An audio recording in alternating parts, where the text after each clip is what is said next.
We'll get back to Trustee Weinstein. Vice President Napolia Bella-Reese. Here. Thank you. President Bonilla. Yes. Oh, stop that, Bailey. Thank you. And do we have Trustee Weinstein? You stink. No, she is not in yet. But Madam President, we do have a quorum. Okay, that's great. Thank you. If you just give me 1 second so I can get my audio.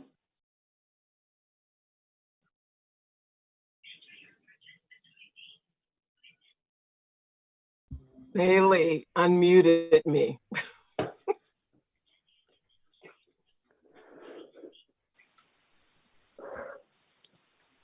Thank you. Can you hear me? Yes. Fantastic. Welcome everyone to our September 15th, 2020 regular meeting of the Board of Trustees. We will start with a Pledge of Allegiance let's see, that perhaps I will lead. I seem to make everyone else so nervous about this. So once we pull up the flag, I'll go ahead and start.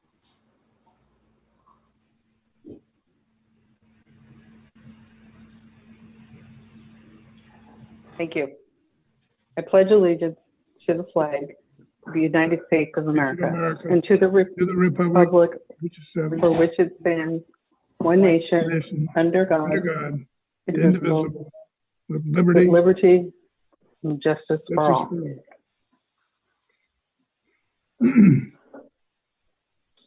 Thank you, everyone. And we'll go ahead and do a report out for action taken in closed session. Madam Vice President.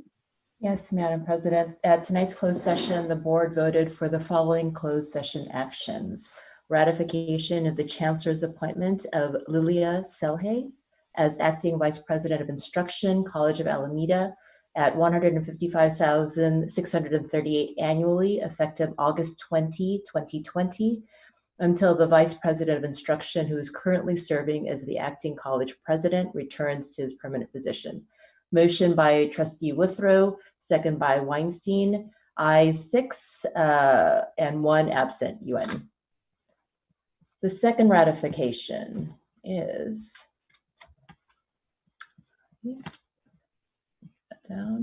ratification of the Chancellor's appointment of Mark Fields as Acting Vice President of Instruction, Laney College, effective August 5th, 2020 through December 30, 2020, at $149,874 annually.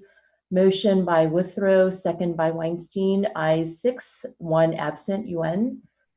Recommendation, this is a third ratification. Recommendation to appoint Laura Espino as Acting Dean of Academic and Student Affairs for Humanities, Social Science, and Applied Technology at Laney College, effective September 16, 2020 through November 1st, 2020 at $126,816 annually. Motion by Withrow, second by Weinstein, ayes 6, 1 absent, UN. Number 4, recommendation to appoint Myron Jordan as Acting Dean of Liberal Arts and Social Sciences, College of Alameda, effective September 16, 2020 until the permanent dean returns to her position at $144,109 annually. Motion by Withrow, second by Weinstein, 6 ayes, 1 absent, UN. Number 5, recommendation to appoint Alfred Konua as Acting Dean of Math, Science, and Applied Technology, Laney College, effective September 16, 2020 until the permanent dean returns to her position at $149,874 annually. Motion by Trustee Withrow, second by Weinstein, 6 ayes, 1 absent, UN.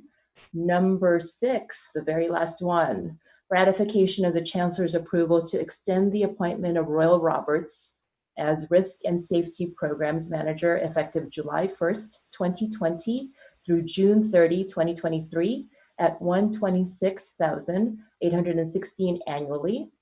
Mr. Roberts is currently serving as the Interim Director of Employee Relations and Diversity Programs through December 30, 2020. Motion by Withrow, second by Weinstein, 6 ayes and 1 absent, UN. Madam President, that concludes the closed session readout. That is it.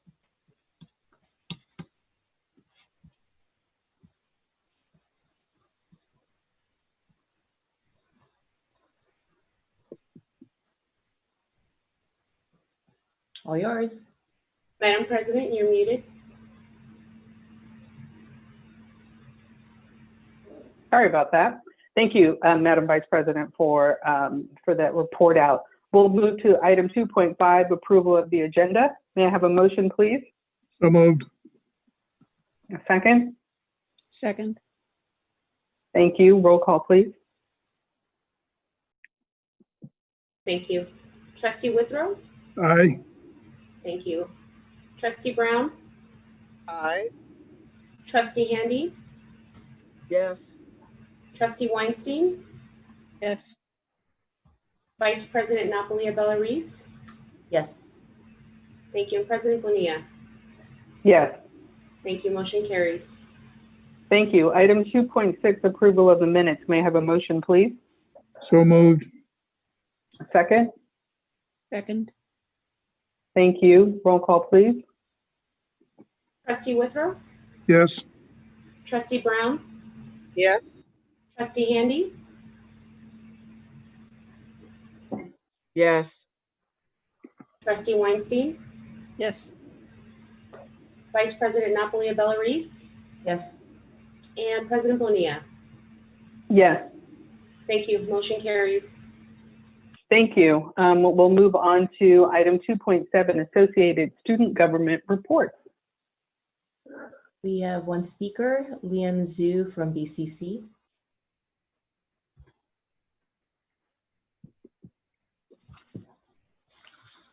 Liam, are you in the room?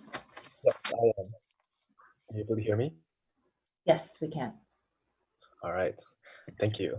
Hello, Madam President, trustees, and attendees. First, I'd like to take a moment and congratulate Naya Garrett and Iru Ni as our student trustees for the academic year. I'll be honored to work alongside the two of you to best represent our student populations.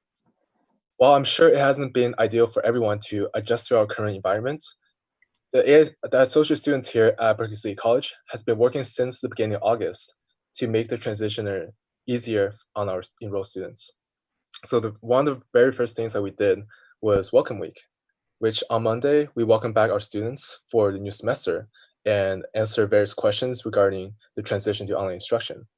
Tuesday, we tuned into the resource fair coordinated by the various departments here at BCC.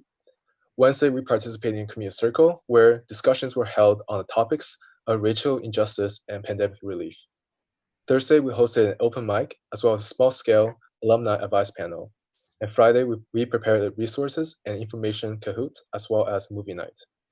I would like to place a special importance on the Community Circle we held on Wednesday, as it will continue to be a recurring staple when it comes to communicating with our students. Moving on to the next item, we're currently in the works of filling vacancies on our council, and that meeting will actually, the confirmation will take place this Thursday. We're also currently having a club rush where the various clubs on campus are welcoming students into joining us in having a better community here. And on next topic of moving forward, we're also, as this week has as we observe Constitution Day, we're currently collaborating with the Office of Student Activities and Campus Life to host a Kahoot for basically a U.S. Constitution trivia, where participants can receive a swag bag as a prize. We also observe Constitution Day during our Thursday meeting, and as well as holding a conversation surrounding the history behind the occasion.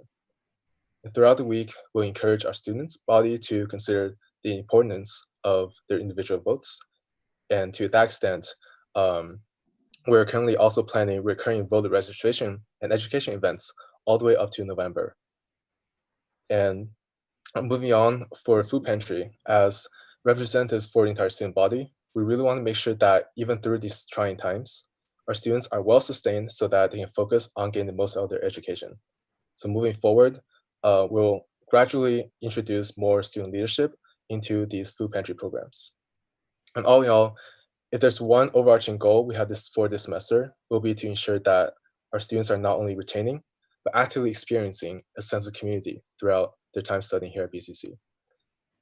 Thank you, and that concludes my report. Thank you, Liam.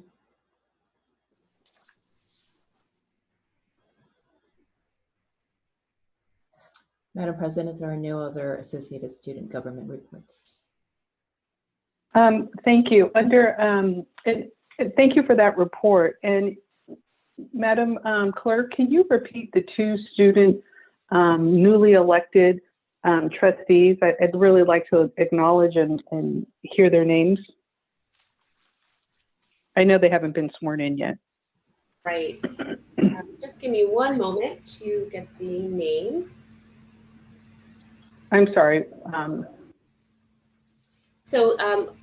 Our first student trustee is Naya Garrett. That's N-Y-I-A, last name Garrett. And our second student trustee is Yuri Ni. First name Y-U-R-I and last name N-I. That's fantastic. I just wanted to do the unofficial congratulations since we just heard about this. And they won't be officially sworn in, I don't believe, until Madam Clerk, you stated the October 29th meeting. Either the first meeting in October or the second, correct. Thank you for that. Thank you.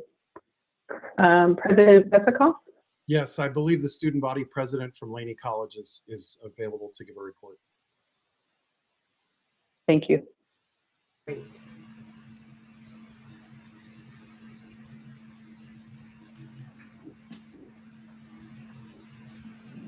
President Besikoff, what's the name? Alicia Raya. Thank you. Ms. Raya? Hello, thank you so much, President. Appreciate you for shouting me out. I was a little afraid there, so thank you. Cool, so greetings. And just want to say, as the newly ASLC president, I would just like to thank you all. It is an honor to hold a role within a district that is on the right side of history, voting to end endorsing the impressive culture of policing. I applaud you all for saying yes to the demands of your constituents and your students and really your community. You all agreed that safety for students means guaranteeing housing, mental health counselors and resources, adequate technology to support distance learning, and guaranteed food, just to name a few. But it does not mean paying $40 million to an organization that has legal right to kill your students. I am proud of you, and we must move forward. To anyone on the call still curious to why defunding the police means healing, investing Black life, I encourage you all and invite you all to join us at the Alternative to Policing Forum, hosted Wednesday the 28th from 10 to 1 p.m. We are truly in this for the long haul, and we knew from the beginning that this is a movement, not a moment, and will stand strong in our demands with confidence and strength. And so I hope you all will too. Thank you. Alicia. Thank you for that. Madam Clerk, any other speakers? Associated student government reports, I'm sorry. Madam President, I do not see any other speakers under the attendee list for the student government reports. Thank you, and thank you to both of the students who provided their updates. We'll move on to 2.8, District Academic Senate report.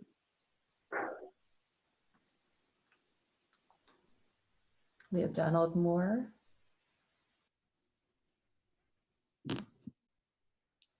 Can everybody hear me? Yes. Yes, you can. Okay. Yes.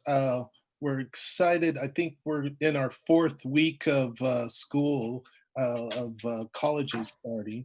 I'd like to acknowledge the president of the board, Bonilla, members of the board of trustees, presidents of the colleges, and distinguished guests. Everybody has been very much involved and engaged in starting this new semester with all of the different issues that have been going on in terms of preparing for this new environment that people have had to do. For the next 14, 15 weeks, they will be in online classes. Some of our classes are going to have face-to-face, which started this week. And those have been hard and difficult to get. But it's been I think a great joy that the CE committees, as well as the CE and science classes that have started working on this way back in March, and working with the administration and the union to make sure that we could provide the skills necessarily for these students that need and are required to have the hands-on. So I think that was really important. I think that during these last 4 weeks, it's been difficult for faculty, but I think that they have risen up for the occasion, and I think we will see some good interaction going on. I wanted to briefly mention a couple of things. One is that all of the senates, all of the college senates and district academic senate basically had a resolution that we forwarded to the state chancellor and to the board of governors. The title of it is the Academic Senate Resolution in Support of Local Control and in Opposition to Appointment of a Special Trustee. This is because on September 21, 22, the Board of Governors are having a meeting, and in that meeting they will be discussing Peralta. And so for the last several weeks, if not months, the faculty have been meeting. We ourselves had a meeting in the middle of July in terms of the District Academic Senate, and have been moving aggressively to counter this narrative that has been going around in terms of our district. And so we have made a statement to everybody regarding it, and we have certainly advocated external to ourselves and have contacted the Board of Governors and the State Chancellor's Office, among politicians and so on. And I know that my colleague, Jennifer Snowski, could also explain what her union has been doing in that regard. In addition to those efforts, we have saw the response in the agenda that was put out there by the state chancellor.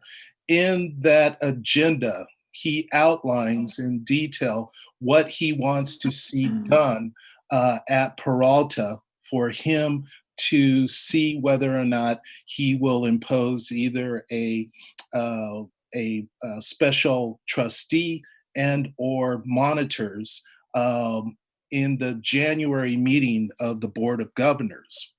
And so those agenda items are the items that were spoken to are very, very much of concern to all of us.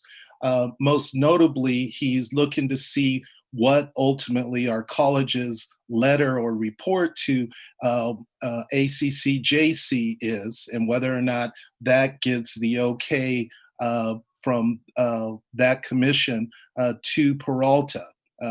And I am assuming that if it's not given that he will then go and impose what he chooses to impose in January. So with that emphasis, my hope is that the colleges all provide their academic senates with a copy of what is going to be going to the accreditation commission, and to make sure that this has the utmost importance for the district administration and the college administration for these letters, because a lot of people are going to be looking at these. I want to turn briefly to also mention that the concern has been about spring semester. It was noted that in a announcement from, I believe, the district, that in an announcement about the CE and the science folks having these late start classes, there was 2 sentences in there that seemed to indicate that we will be again on online in the spring.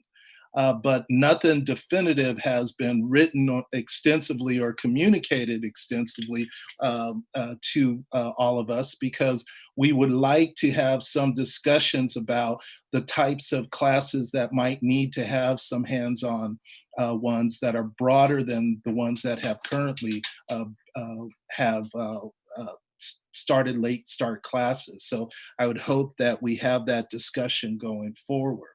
So thank you very much. I think that there's a lot of work that's going to be done. I think that we're moving ahead, and I'd like to congratulate everybody for trying to move forward with our interim chancellor selection, our selection of 2 presidents, and our responses to ACCJC, both with the November letter and the ICER that will be going forward to ACCJC. Thank you very much. Thank you. Thank you, Donald, for that report. We will move to 2.9, Classified Senate Report.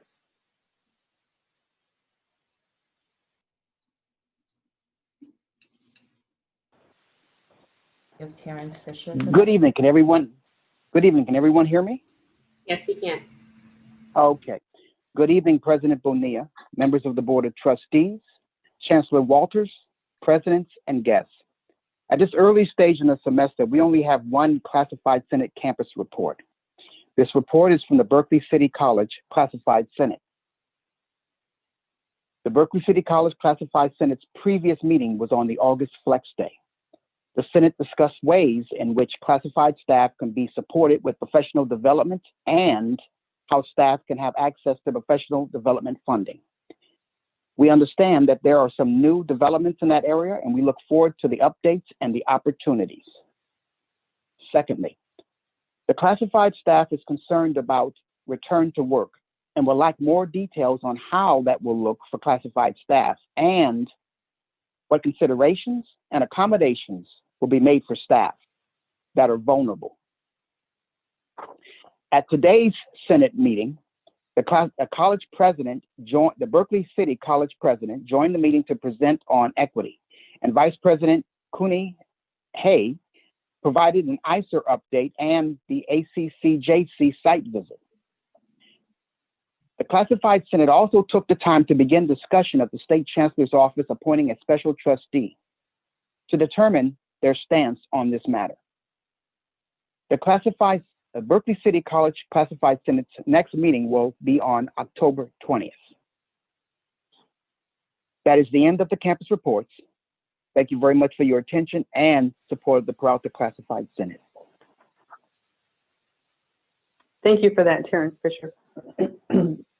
We're going to move into 2.10, public communication.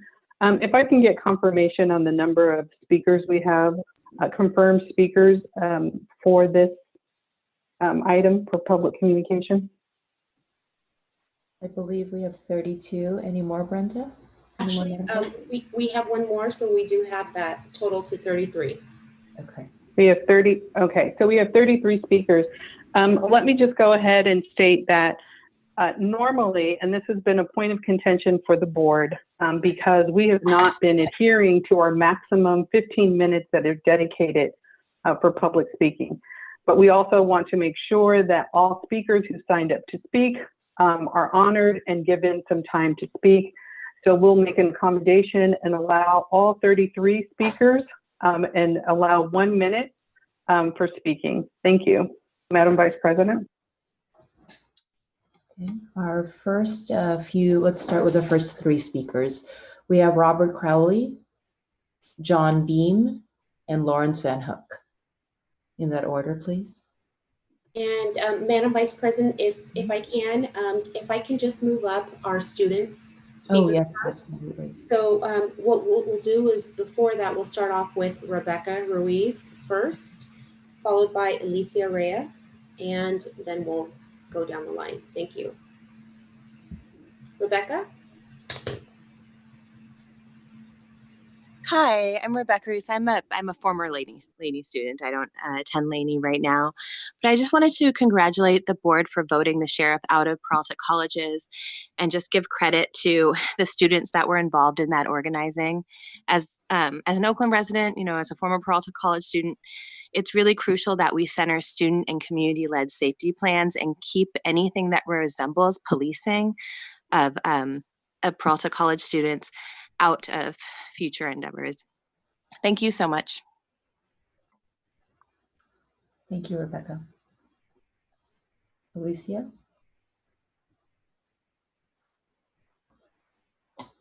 Hello, trustees. I signed up twice, but this is a good time just to clarify. Really want to invite folks in attendance to our teach-in. It'll be held co-sponsored by the ASLC, so student leaders at Laney College, and also curated by it. So that's Wednesday, 10 p.m. to 1. And just really appreciate the folks who showed up in this call in solidarity to Black Lives. Thank you. Thank you. Now let's move on to our 3 other speakers, Robert Crowley, John Beam, and Lawrence Van Hook. Hey everybody, my name is Robert Crowley. I'm the head women's track and field coach, and I'm a kinesiology instructor over at Laney College. And I just wanted to take the opportunity to say thank you to everybody that allowed us to get back on campus for conditioning. Today was our first day, and it went really, really well. Protocols were followed to the T, and the students had a phenomenal time just being back on campus, and you could tell the impact that it made, on their lives. And I'd like to turn the rest of my time over to John Beam, as he has some other things regarding athletics he'd like to mention. Thanks, Robert. Can everybody hear me? Yes. Yes, thank you. So I want to start with, we were glad to be back today. It was good to see our athletes. Even though we couldn't see the smiles through their masks, we knew they were happy. They had a great time out there just getting back together, and you could just see them uplift themselves and each other. And as we follow the protocols. But really what I want to do is take this time to thank the trustees, Tamil and Vicky, for having the faith and courage to allow Last Chance U to film at Laney College last year. I think that we all need to look at the numbers that this show was an overwhelming success. The raw numbers were, for the first 10 days the show came out in July, 1.4 million people watched all 8 episodes start to finish. 14 to 16 million viewers watched some part of it, 1 episode, 5 episodes, or whatever. So those are pretty phenomenal. Our website, our athletic website, had 500,000 page views from 101 countries. That's great. And I think that's something that we need to talk about, right? Our athletic program is probably the most successful cohort at our college as far as transfer and graduation is concerned. Our athletes are 90% men and women are of color, for marginalized and forgotten by the educational system. The show showed that, what the struggles that our students go through every day to be successful. And it took brave people to allow that to happen. It showed the concern and the caring that happens at Laney College. I want to thank Meredith and Suri for reaching out to me after the show and asking how the young men are doing. Thank you so much, Mr. Beam. Madam Vice President, if we can go with another student, we do have speaker Jacqueline, and I will go ahead and unmute her as well.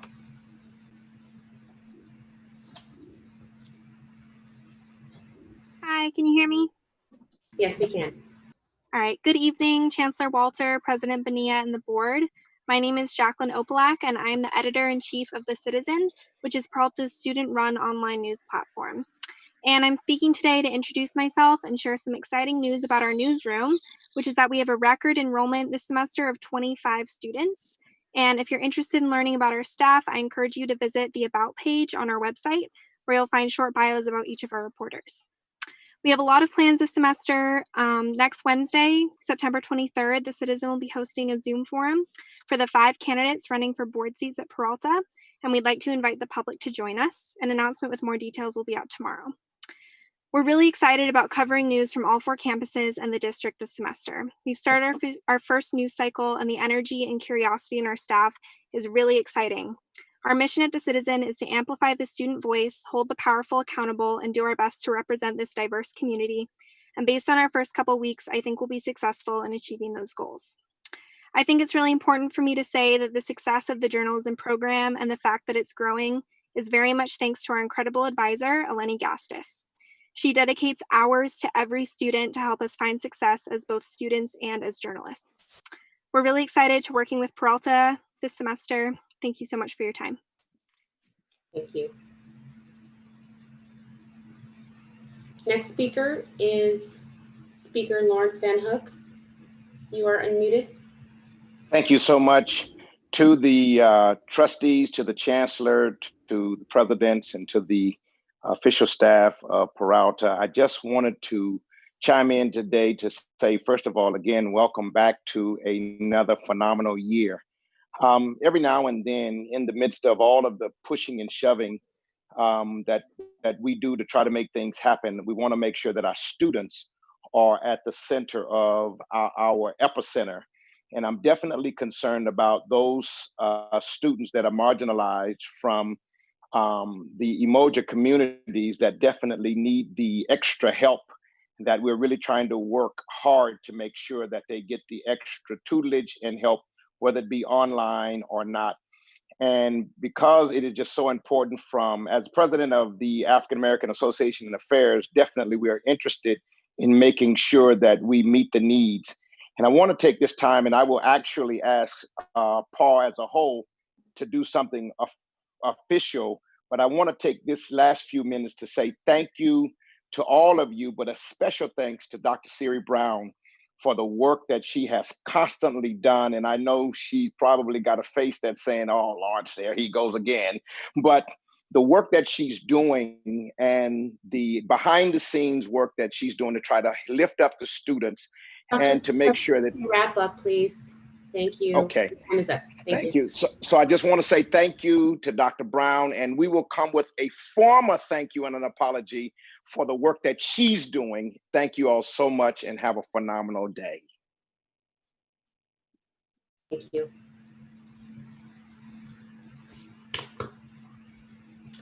Next public speaker is Speaker Carol Crooks. You have been unmuted.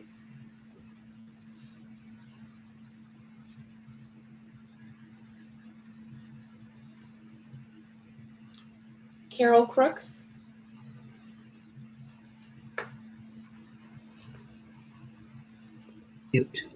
There, I got it. Can you hear me? Yes, we can. I'm a former student at Laney College, and I want to congratulate the board for removing the sheriffs from the campus. I taught at San. My students told me that they were really unhappy with the Laney College because it looked like a minimum security prison.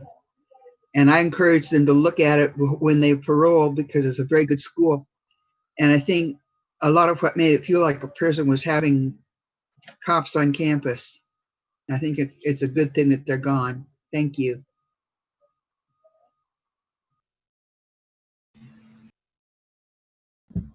Thank you. Our next few speakers are Zasana Secrease, Judy Greenspan, and Eleni Gastis. Madam Vice President, I do not see Ms. Secrease, so we'll go ahead and move to Speaker Greenspan. And her microphone is unmuted. Hi, good evening. I am an Oakland public school teacher, and I was very excited to learn when Peralta, when the board made the decision to sever its contract with the Alameda County Sheriffs. And I'm speaking today to urge you to continue to honor that decision and not to allow any police on your campus. As a public school teacher, I've seen the danger of having police on our public school campuses in Oakland. And I think that it is never too late to sever the school to prison pipeline. And I think if the Black Lives Matter movement has shown anything, that is that we have to do it ourselves, that we cannot call upon the police to take care of problems, because it only leads to terrorism, murder, and brutality. So please honor your earlier decision. Do not renew any contract or allow police on your campus. Thank you. Thank you. Eleni, Kimberly King, and Allison Ujimori. I am actually going to cede my time to Kimberly King, please. Thank you, Eleni.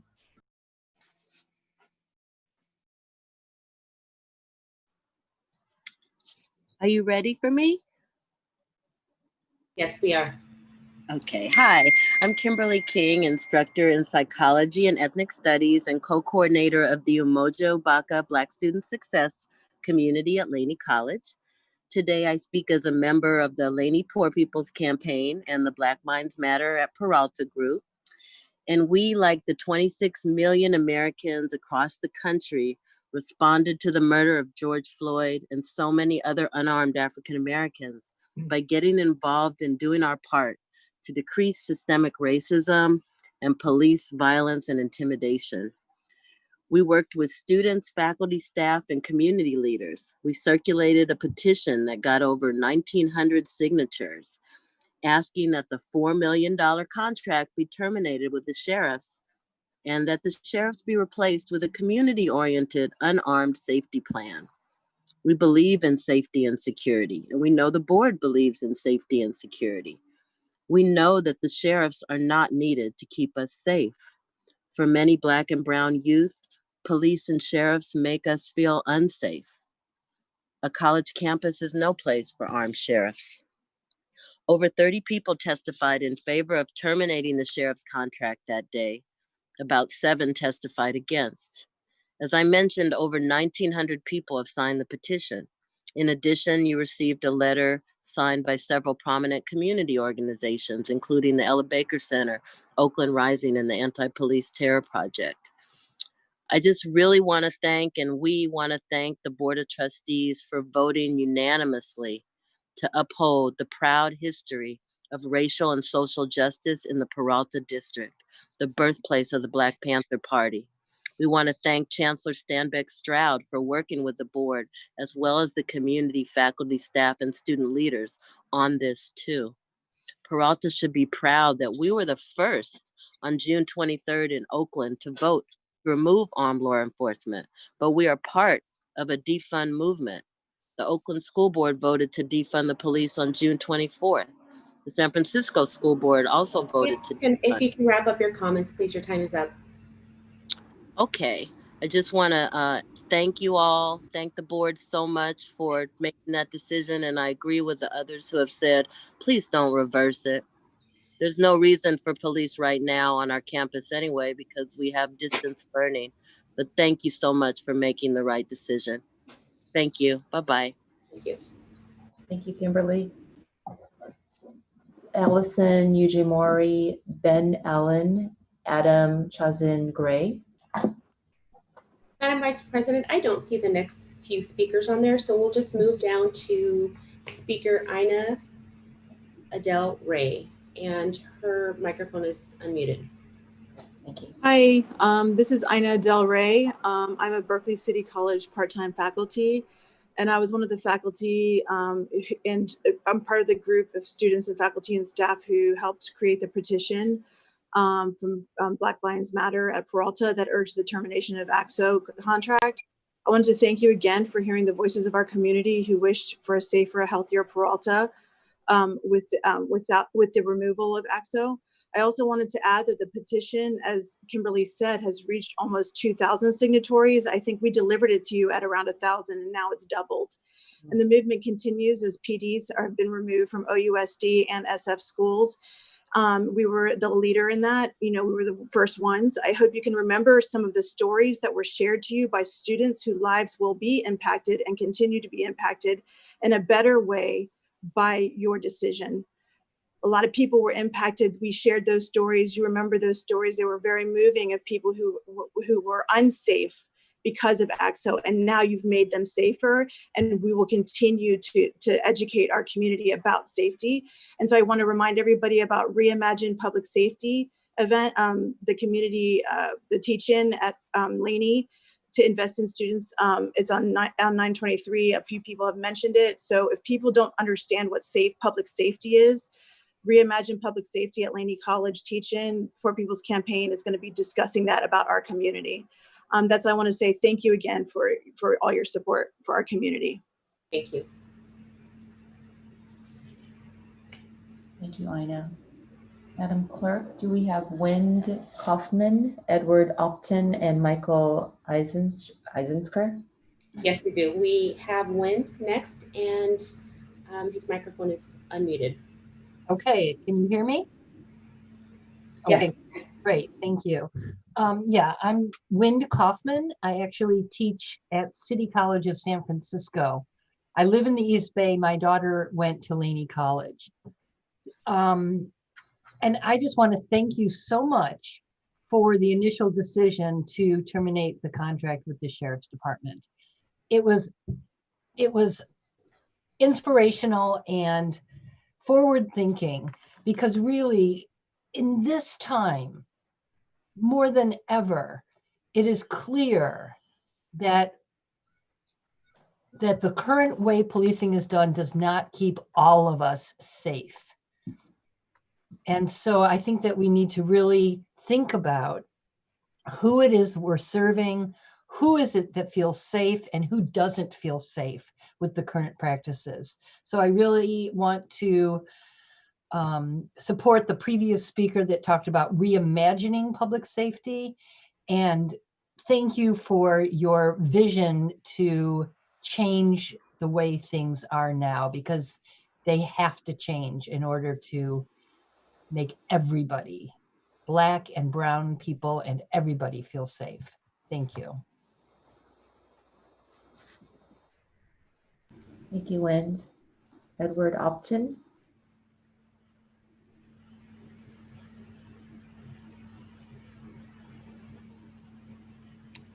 Can you hear me now?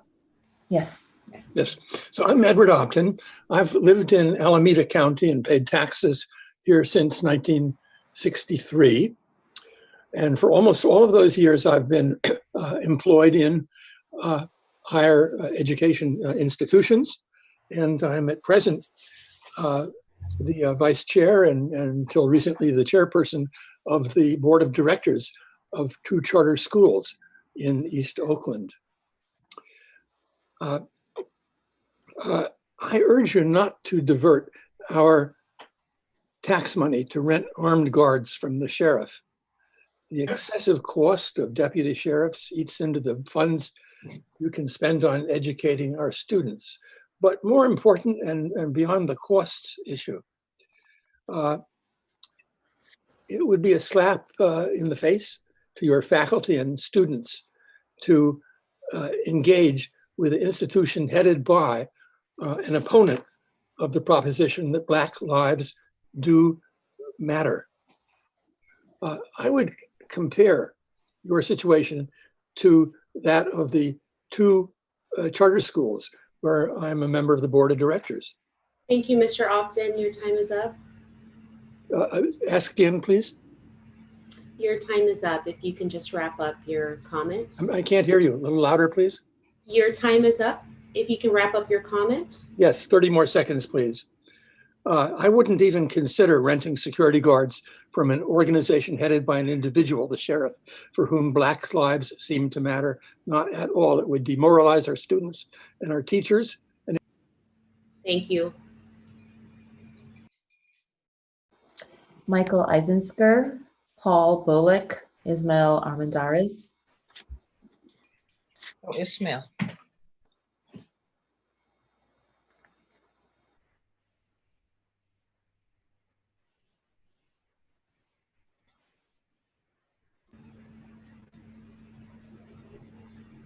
Michael?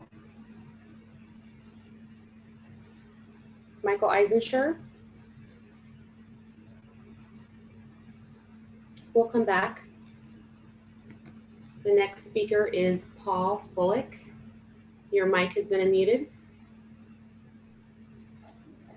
Can you hear me? Yes, we can. Thank you. Hello? Hi, we can hear you. Okay. Yeah, my name is Paul Bullock Malsisa. I teach over at Laney College. In the past, I've taught also at Berkeley College and Merritt, and I'm an Oakland resident.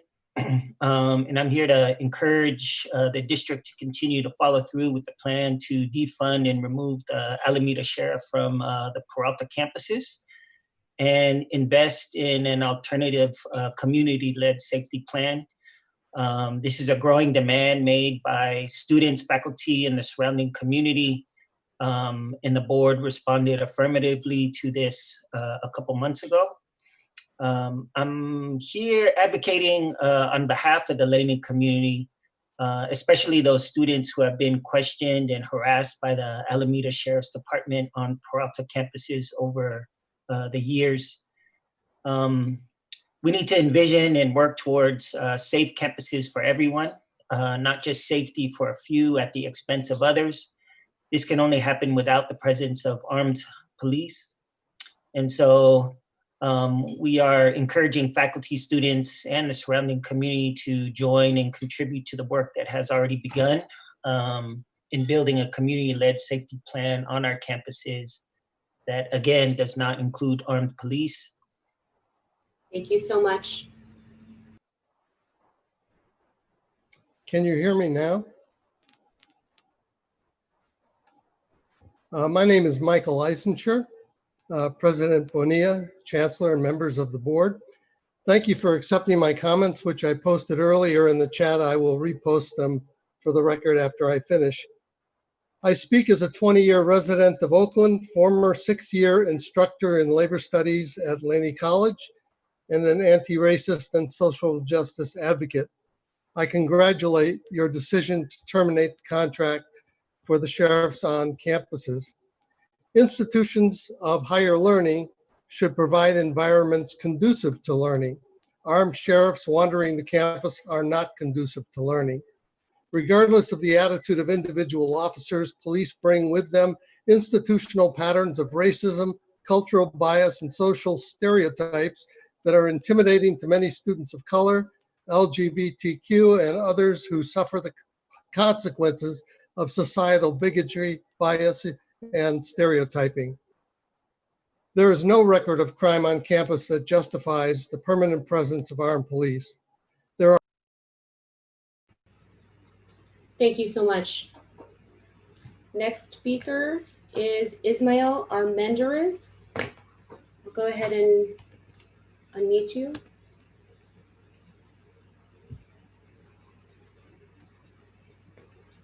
I do not see him in the attendee list, so we'll move to Megan Schwartz. Your speaker has been unmuted. Hi, thank you. I just want to echo what a lot of the other speakers have said and just to thank you again for ending the contract with the Alameda County Sheriff's Department. As the other speakers have said, sheriffs do not make our students and staff feel safe. The students have come up with a safety plan, and I'm in full support of supporting the students' plan and supporting their teach-in. I think this has been a great leadership moment from the students, and it's wonderful to see them show up and speak up for their own safety and understanding that the sheriff does not keep us safe. So I urge you to stay on that path and really appreciate you and your leadership on this issue, and thanks very much.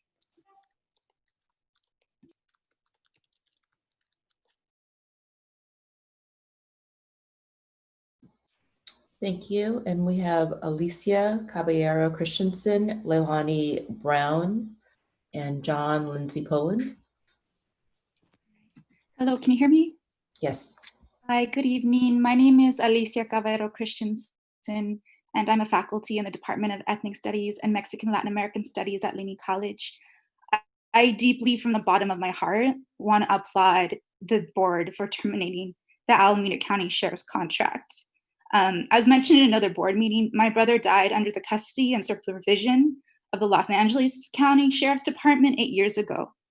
And my brother struggled with addiction and mental illness. And instead of him having access to healthcare and rehab and systems of healing and alternatives, he was incarcerated, tortured, and killed. The very system that is tasked to serve and protect has contributed to the endless suffering of communities and families like mine. We need alternatives rooted in abolitionist frameworks that work towards resolving conflicts through healing, reflection, and community accountability. I'm asking the Peralta administration to make sure to not reverse their decision, that I'm forever grateful for that decision. We need to invest in community care and mental health and healing. And I wanted to end by inviting you all to Laney's upcoming Latinx History Month, in a time where we see so much death and loss and shedding and sadness. We need a place to heal. We need a place to spiritually ground. We need a place to much. Ms. Caballero Christensen, your time is up.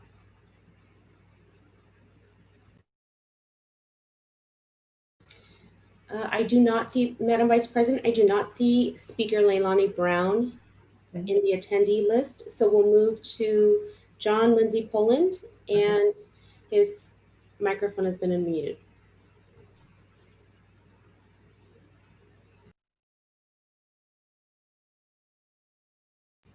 John Lindsay Poland.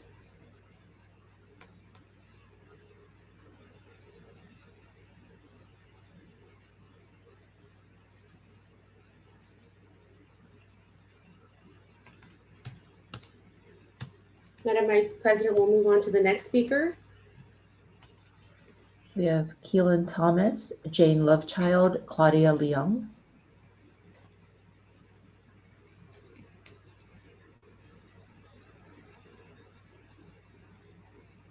I see Claudia Leung in the attendee list. Claudia?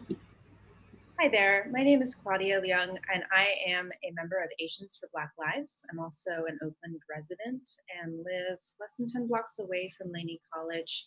I was on the Peralta College's board meeting back in June when you all voted to remove the sheriff from campuses.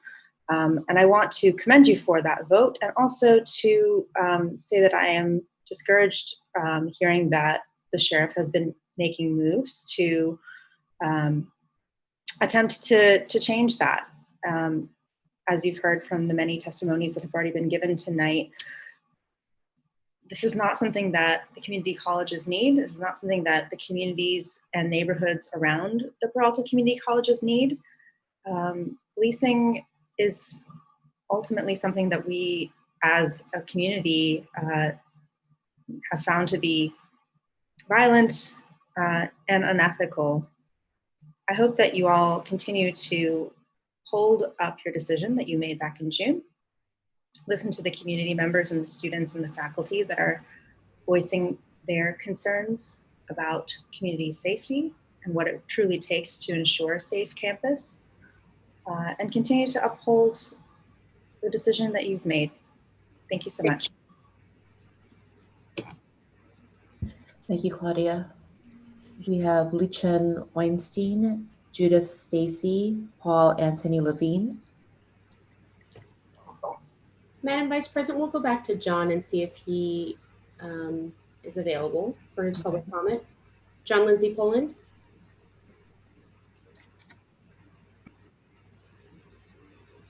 Okay.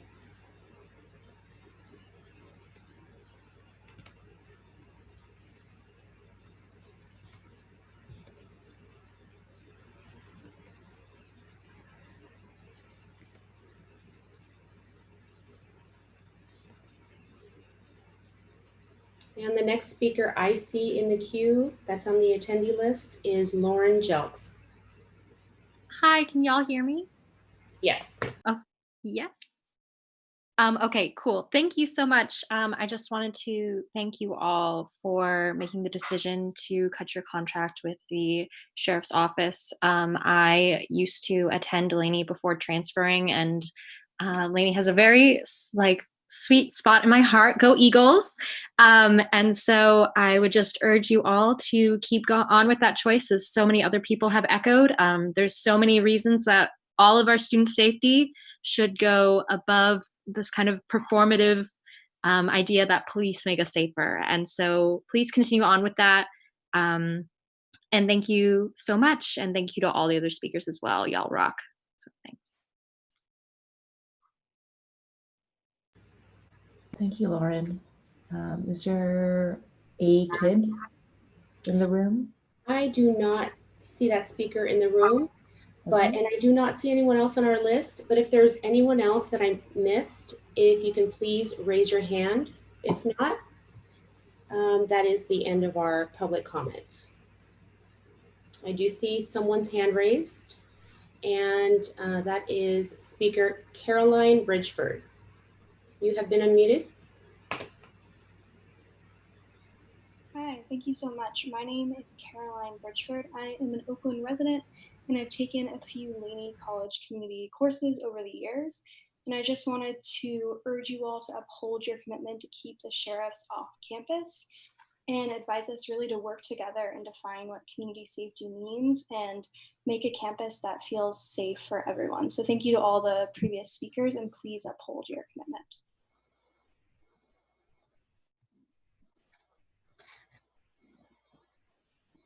Thank you, Caroline.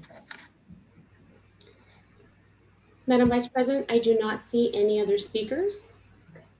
All right, Madam President, that concludes our public comments. Thank you. And what I was noticing, so first let me thank all of the speakers and the students who came forward and spoke at the top of the item. Many of you have started to post your the rest of your comments in the chat box, and I would ask that, Madam President, save that as a file at the end as part of our record to make sure that we include those comments. So again, I want to thank everyone for sharing during public communication. We will now move to the Chancellor's report. Chancellor? Thank you, President Bonilla. Board of Trustees, colleagues, and community, welcome. I'm so happy to be here with you today. I think if it's okay with you, President Bonilla, that we'll start with the President's reports, and then I will come bring closure to those. So if it's all right, could we please start with Berkeley City College? Good evening, buenas tardes. Our Madam Board President, trustees, my fellow colleagues, and the community. I have submitted for your review the News for the Board report, but I do want to take a moment to just highlight a few things. And the first is really wanting to celebrate the Berkeley City College community we just received news that we received a Developing HSI Title V grant titled Conocimiento los Caminos to support our ever-growing Latinx student community. Special thank you to the team who brought that grant proposal through. And so for my colleagues, Vice President Stacy Shears, Associate Dean Martin de Muchaflores, Vice President of Instruction Kuni Hay, and our lead researcher Pumi Sayovang. Such great work, and we just feel really honored and proud at the work that we're going to be able to do to serve our community. It's so important as a developing HSI that we recognize that it's about being a Hispanic serving institution and not a Hispanic enrolling institution. And so we're looking forward to promoting student success, access, and ultimately completion. The details of that particular grant will be forthcoming, but we're just really, really excited.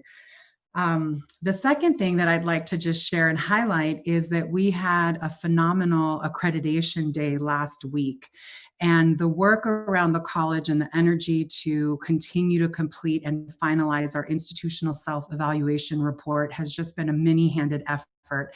And the accreditation team has tagged a logo for us, and we are calling it Know It, Show It. So we're going to know the good work that we are doing, and we're going to be able to show it. And if I may, I wanted to conclude the comments with this because our BCC accreditation team created a TikTok video. And with your permission, Madam Board President, I'd like to share it. It's about 45 seconds long, and I'm hoping that I can be successful with it. Would that be okay with you? Okay. Of course. Thank you. Okay, let me. Our lead tech person, which is our Madam Clerk, is going to help you with that. Okay, I am going to, there we go. So let me make sure I have all the sound ready to go. All right, can everyone see the screen largely? Yes, we can. Great, okay, now I'm crossing fingers and toes that this sound will work. Okay, in case you don't know, that is our former Academic Senate President and faculty member, Kelly Purnell. So here we go.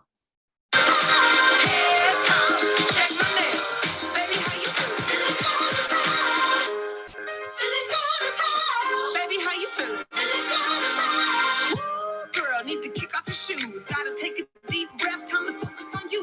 All the big fights, long nights that you've been through. I got a bottle of tequila I've been saving for you. Boss up and change your life. You can have it all, no sacrifice.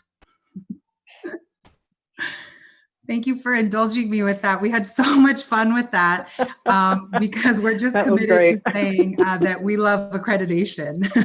May I recommend that you send that to ACCJC?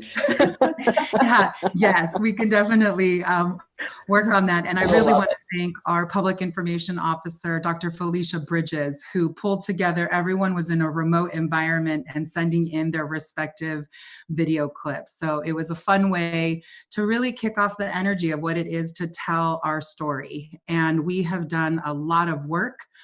We have acknowledged that we have done a lot of work, and we also are telling the story that while there's still work to be done, we are completely committed to supporting students in this community, and especially the broader Peralta Community College District. So my concluding remarks are about the November response letter. Again, that also is in the report. And just wanting to share that we've had the opportunity at Berkeley City College to have this come to our highest governance group for 2 opportunities for discussion and sharing the very good work that we're doing in terms of highlighting the examples to address the deficiencies that the commission is still asking of us to do.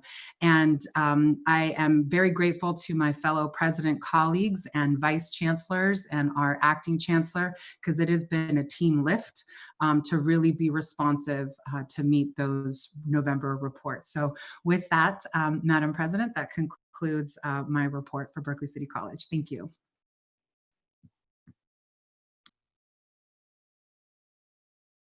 Thank you, Dr. Garcia, for your report. And so now we would go to Don Miller, Dr. Don Miller from College of Alameda.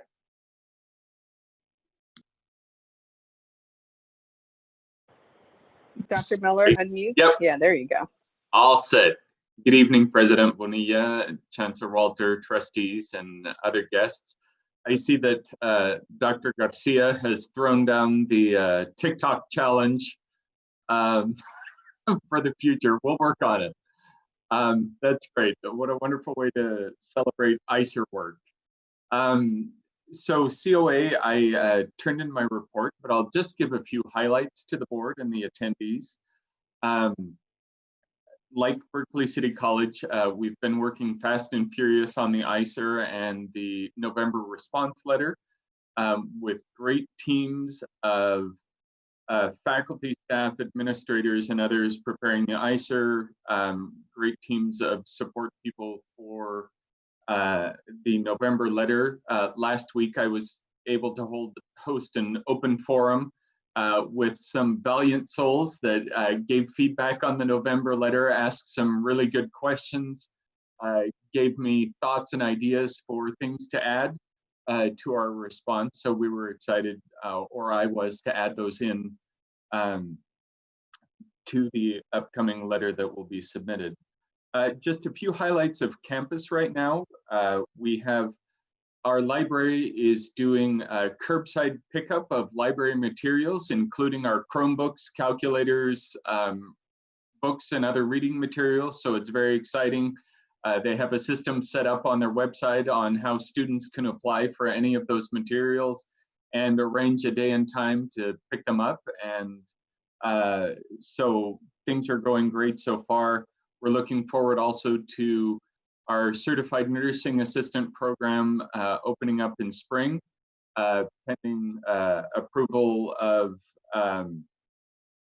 internships in certified nursing facilities. So we look forward to that possibility. We'll see. All depends upon changes in regulations regarding the pandemic and healthcare facilities. Also, our Umoja program is growing, as well as our Puente program. So we're just excited to support both of those with both curriculum and events virtual this fall, although they may be. But it's exciting to support the learning communities on campus.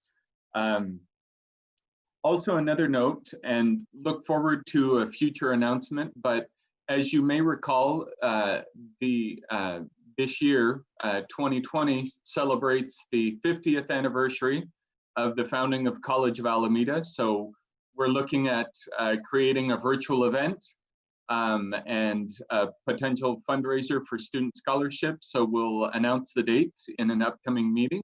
And I'm looking forward to getting a campus team together to discuss all the activities and history of the past 5 decades of the college. So, and that concludes my report for this evening. Thank you. Thank you, Dr. Miller, for that report. And so now we will go to Dr. David Johnson for Merritt College. Thank you, Chancellor. Good evening, everyone. Board President, board, community members, faculty, staff. Just want to start by saying congratulations to COA. 50, you don't look a day over 25, so keep whatever you're doing, keep doing it. Like the other presidents, I just want to say briefly, we are on track. We're working hard to make certain that our draft of our November 1st letter is ready for your consideration. We're looking forward to the board, looking forward to getting your feedback and input and incorporating that. We're also trying to make sure that everyone at our college, all of our college constituencies have had the opportunity to vet it and contribute to its development. Our accreditation steering committee, our classified senate, academic senate have all weighed in. With regard to our ICER, is being finalized, and we're really looking at it and trying to create a culture where the ICER really represents a tremendous opportunity for the college to share its advancements, share its accomplishments. So we will have that to you all in time for your first review at the October 27th board meeting. Just specifically, we've done several things over the past couple of months related to the ICER. We've had meetings. We've had we had our spring planning summit. We had our accreditation day last week. We have a fall planning summit on Friday. So each of these things provide campus opportunity to provide feedback. I want to give a special shout out to the people who've been working very, very, very hard. We've been pretty fortunate at Merritt that participation has been pretty far reaching, but I have to give a shout out to a couple of people, in particular, the members of our accreditation steering team, Dan Lawson, Nathan Pellegrin, Tashetta Henry, Tom Rimbarger, Hillary Altman, Stephanie Harding, Neem Tai, who's actually drafting the ICER, and my ALO, Dr. Denise Richardson. So I just want to make sure that I acknowledged them. And I think one of the most significant accomplishments that's come out of this whole process is the establishment of the Merit Accreditation Committee, because we don't want to find ourselves constantly in a position of just worrying about accreditation when our visit is coming. So this is really a concerted effort for us to think about it in between, in the years in between. So we're making sure that we're doing all the things that we say we want to do, and we're doing them well, so we don't find ourselves in a posture of just having to react to an impending visit. I just wanted to point out a couple of quick things that are happening on campus. Merritt College, we're very proud to be one of the founding members of the Eastside Oakland Ventures, ESO Ventures. This was formerly known as the East Oakland Entrepreneur Initiative, and it provides support, pathways, and funding sources for entrepreneurs from historically disadvantaged communities. So we're very excited to be working with them. Anyone who wants to know any more about that or get involved, you can just go to eso-ventures.com or reach out to one of my deans, Dean Amboy or Dean Holloway. I also, good news, whenever you get some money, it's good news. Our urban agroecology program was recently awarded $100,000 from the United States Department of Agriculture for their proposal titled, let me get this right, Building Beginning Farmer Resilience Through Hybrid Education, Urban Rural Networks, Mentorship, and Incubation. So you should give us $100,000 for that title. So we're working very closely with the Bay Area Farmer Training Program, and we're developing some experiential learning opportunities this summer. So we're very excited about that. Finally, 2 things coming out of financial aid, very good news. The first is last week we had a visit from the Department of Education to follow up from last year's appraisal of our financial aid operations. Last year we were given 12 recommendations, things to work on, but I'm very, very pleased to report that we adequately addressed all 12 recommendations, came through with flying colors, so we are good to go in that area. So I'm very excited about that. And I'm even more excited by our director, Ernesto Neri, has launched the financial aid chatbot.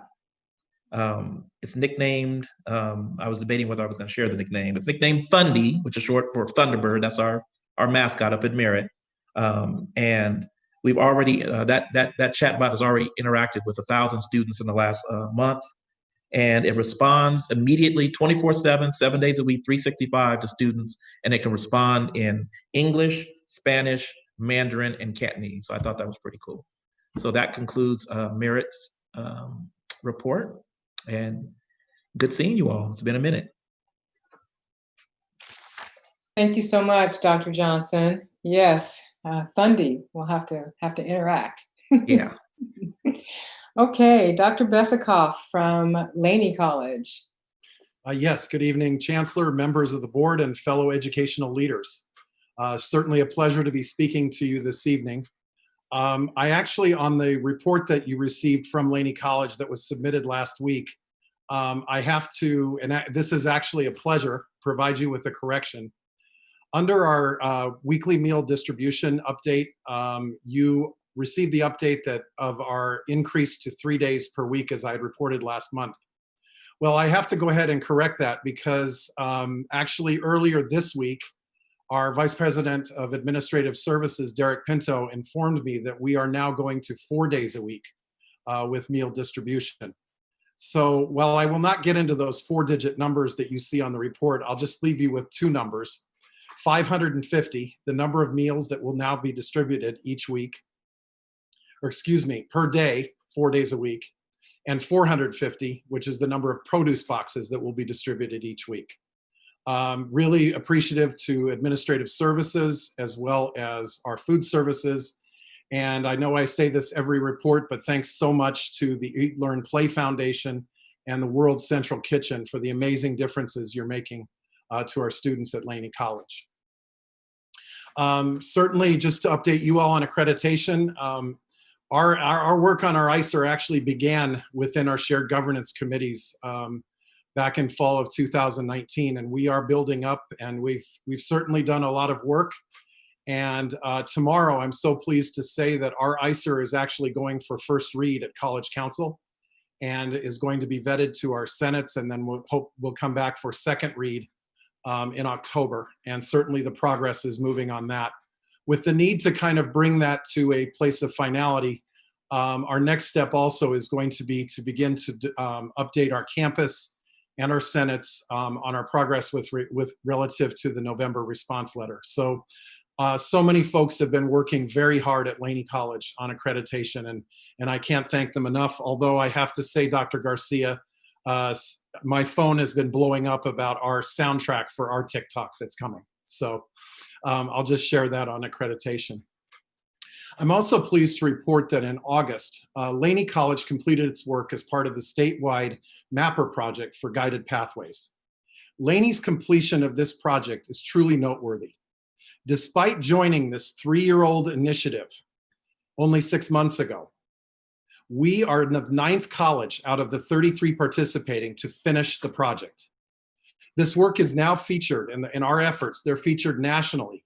In fact, most recently today, in the American Association of Community Colleges, and that's the national AACC organization's Community College Daily publication. Laney's Guided Pathways maps consist of over 75 easy-to-navigate maps where students get information not only about degrees and certificates and the classes required, but also information about career and salary information that allows them to do backwards planning, which I think is awesome. And students who may not be sure about their careers get to explore 8 areas of interest that were created at our campus level. In terms of the nomenclature with other institutions or around the state, you might hear meta major, but with Laney, we call them areas of interest. They were crafted at Laney by our Guided Pathways work group, and a lot of the vetting for publicity and things like that really began with our faculty, our classified professionals, and our administrators.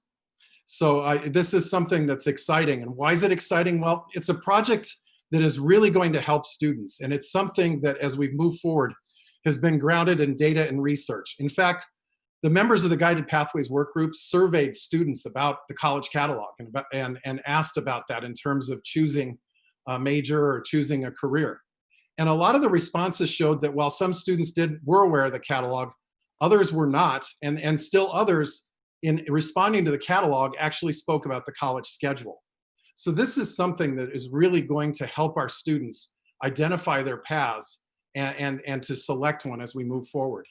What are our next steps? Because we're not stopping now. We're going to continue with a social media driven awareness campaign about our areas of interest. And we're going to be doing that with an initiative that is going to have faculty members and classified professionals serving as co-coordinators for each of our 8 areas of interest to promote awareness of all we have with Guided Pathways, our maps, and our areas of interest at Laney. I would be so remiss if I did not thank a number of people that were involved with this. Of course, our Guided Pathways coordinators, Susan Timrah-Savala and Eleni Gastis, just your leadership is awesome. And within that leadership core, I have to give a shout out to Vice President of Student Services, Vicki Ferguson. Also during the summer, a lot of this work on the maps came from our department chairs who put in so much time. Our counseling faculty were instrumental in piloting things. Our Guided Pathways work group, which I talked about. But then within the Office of Instruction, I also have to say thank you to our curriculum specialist, Iolani Sodi-Garabin, who worked extensively with Concentric Sky, which was the software company that helped us to build our website support. Guided Pathways is something you've all heard about, but truly this initiative is something that we at Laney have taken and made our own, and I'm so proud. Speaking of being proud of things, I wanted to share that also this last week in September, we got the news that we were awarded a $1.5 million grant through our APAS program, and this is also in your board report. It's a prestigious grant through our Asian Pacific American Student Success Program. And it's one that we were eligible for as an ANAPISI or Asian American, Native American, Pacific Islander Serving Institution grant to support job training, job placement, and career pathways for our students who speak English as a second or other language, as well as our Asian American Pacific Islander students. In terms of this grant, what will be coming is absolutely outstanding because it's going to support the hiring of CTE counselors and career coaches that will provide a number of services to students. And the communication going out will not only be available in English, but also in Chinese, Vietnamese, Spanish, and Lao. This is truly a great accomplishment, and I want to thank all those that were instrumental in the grant, particularly Dr. David Lee, Dr. Mildred Lewis, Susan Tinker, within the APAS office, staff member Huishen Su, she goes by Joan also, and Dr. Patricia Nielsen. Really, as you can hear in my reports every week, everything that goes on at Laney is really a team, and it's something of which we're very proud. And as my final word tonight, on a matter of pride, I would like to say thank you to the many faculty, to the many classified professionals, particularly Director Amy Marshall, and to administrators for doing all of the work that it has taken to make our career education labs as well as our athletics conditioning classes start this week. This concludes my report. Thank you.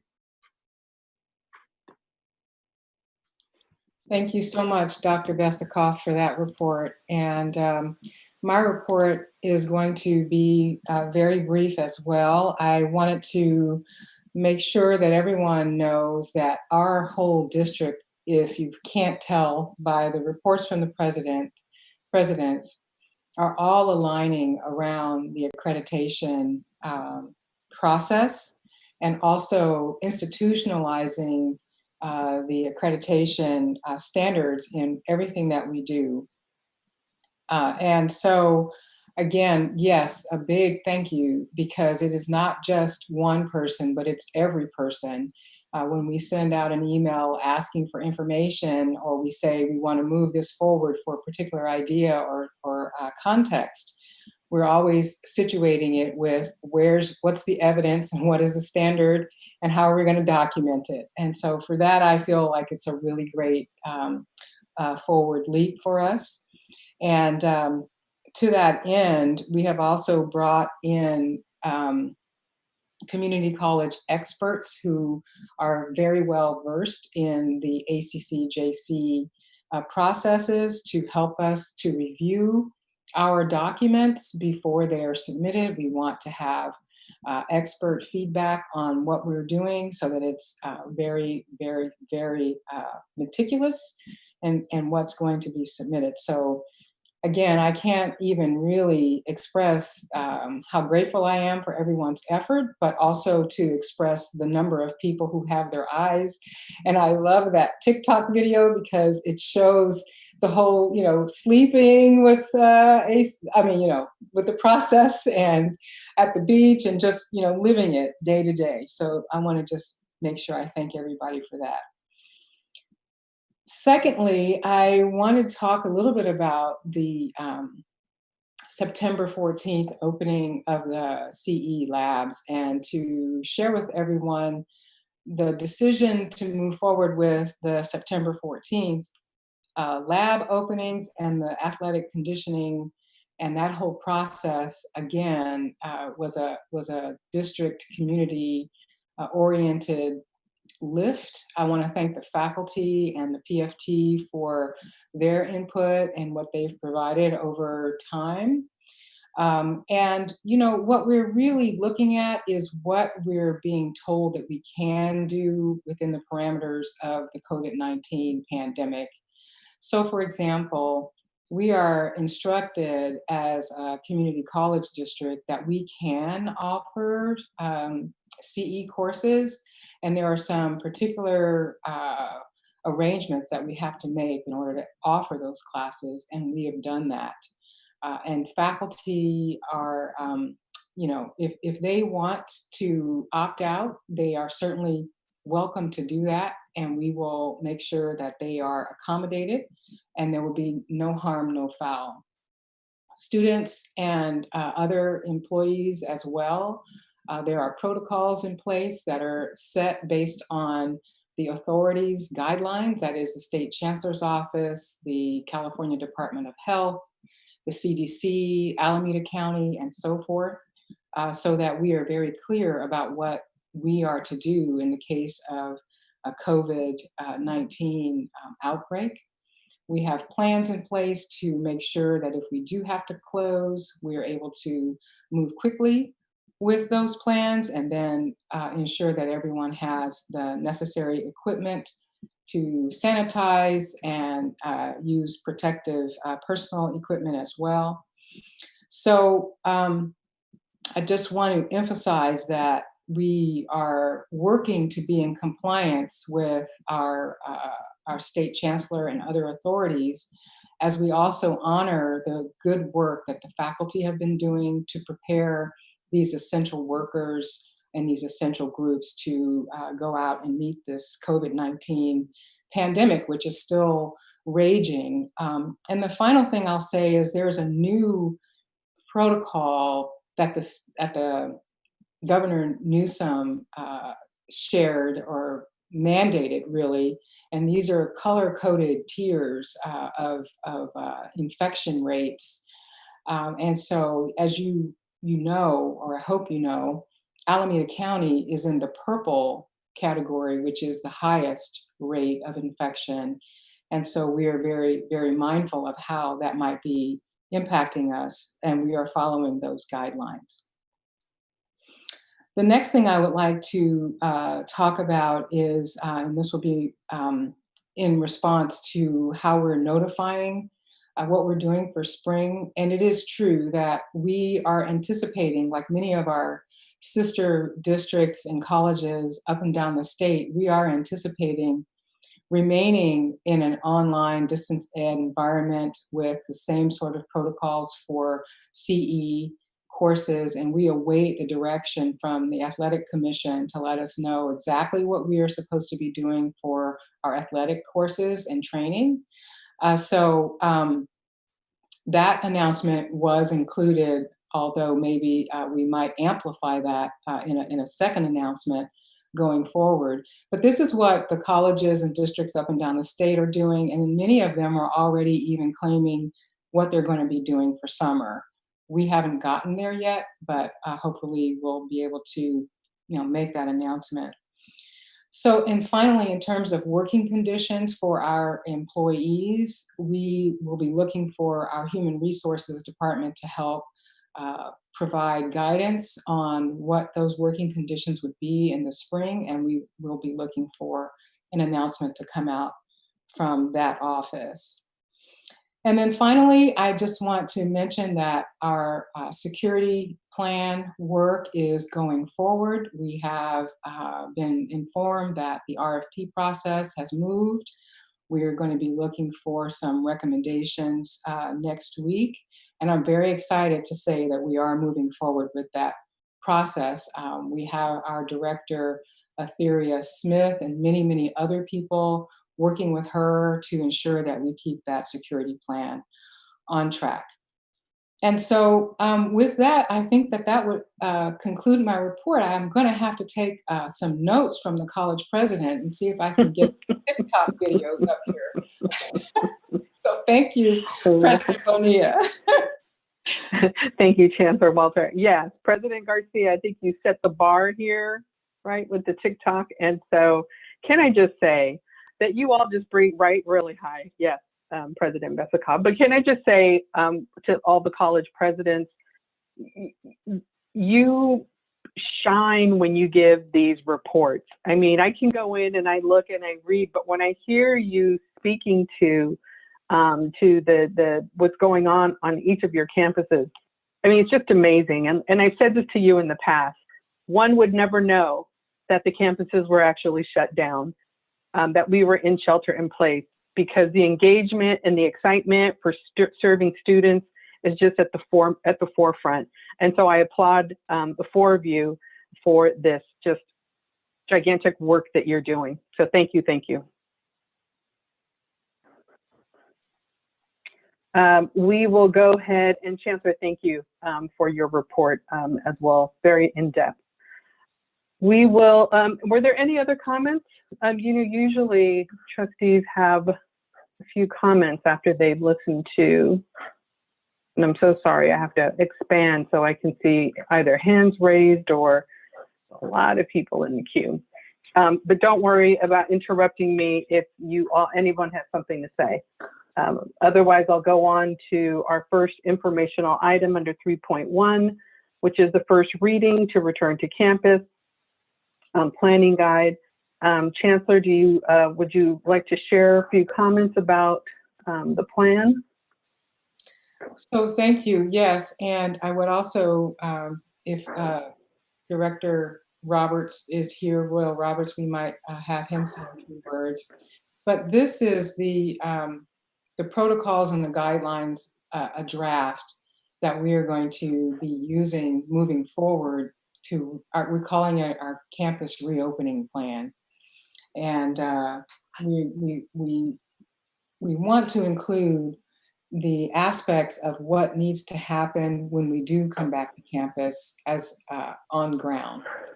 So there have been a number of people working on these guidelines, and they include folks from our Emergency Operations Center, which are mainly vice chancellors, directors, and other staff.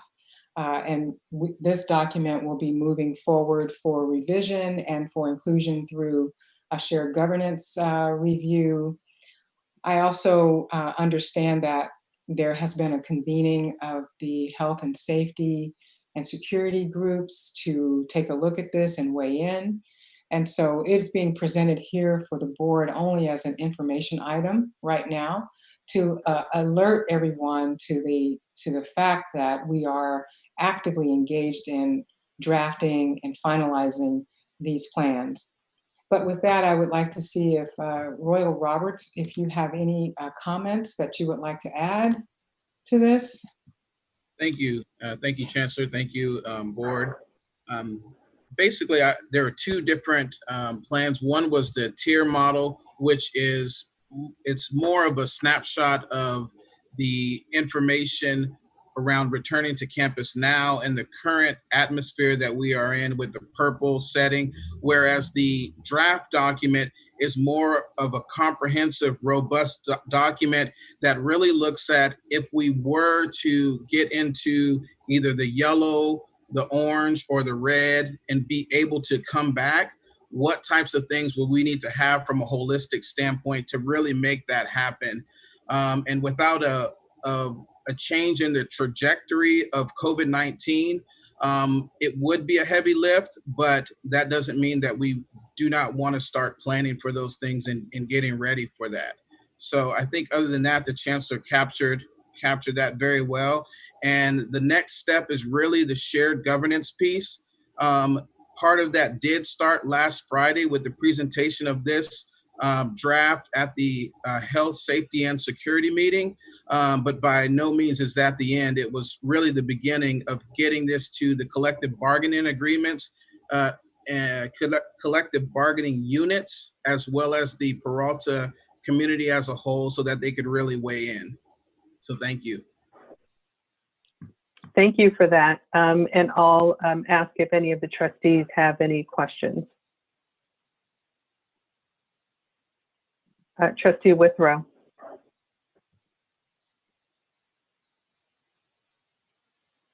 Just unmute yourself. Mm-hmm. Yep, there we go. Not really a question. I'd just like to make a comment that this is a tremendous document. This is a tremendous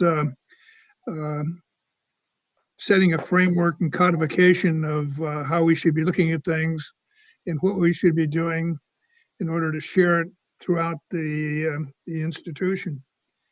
Well done.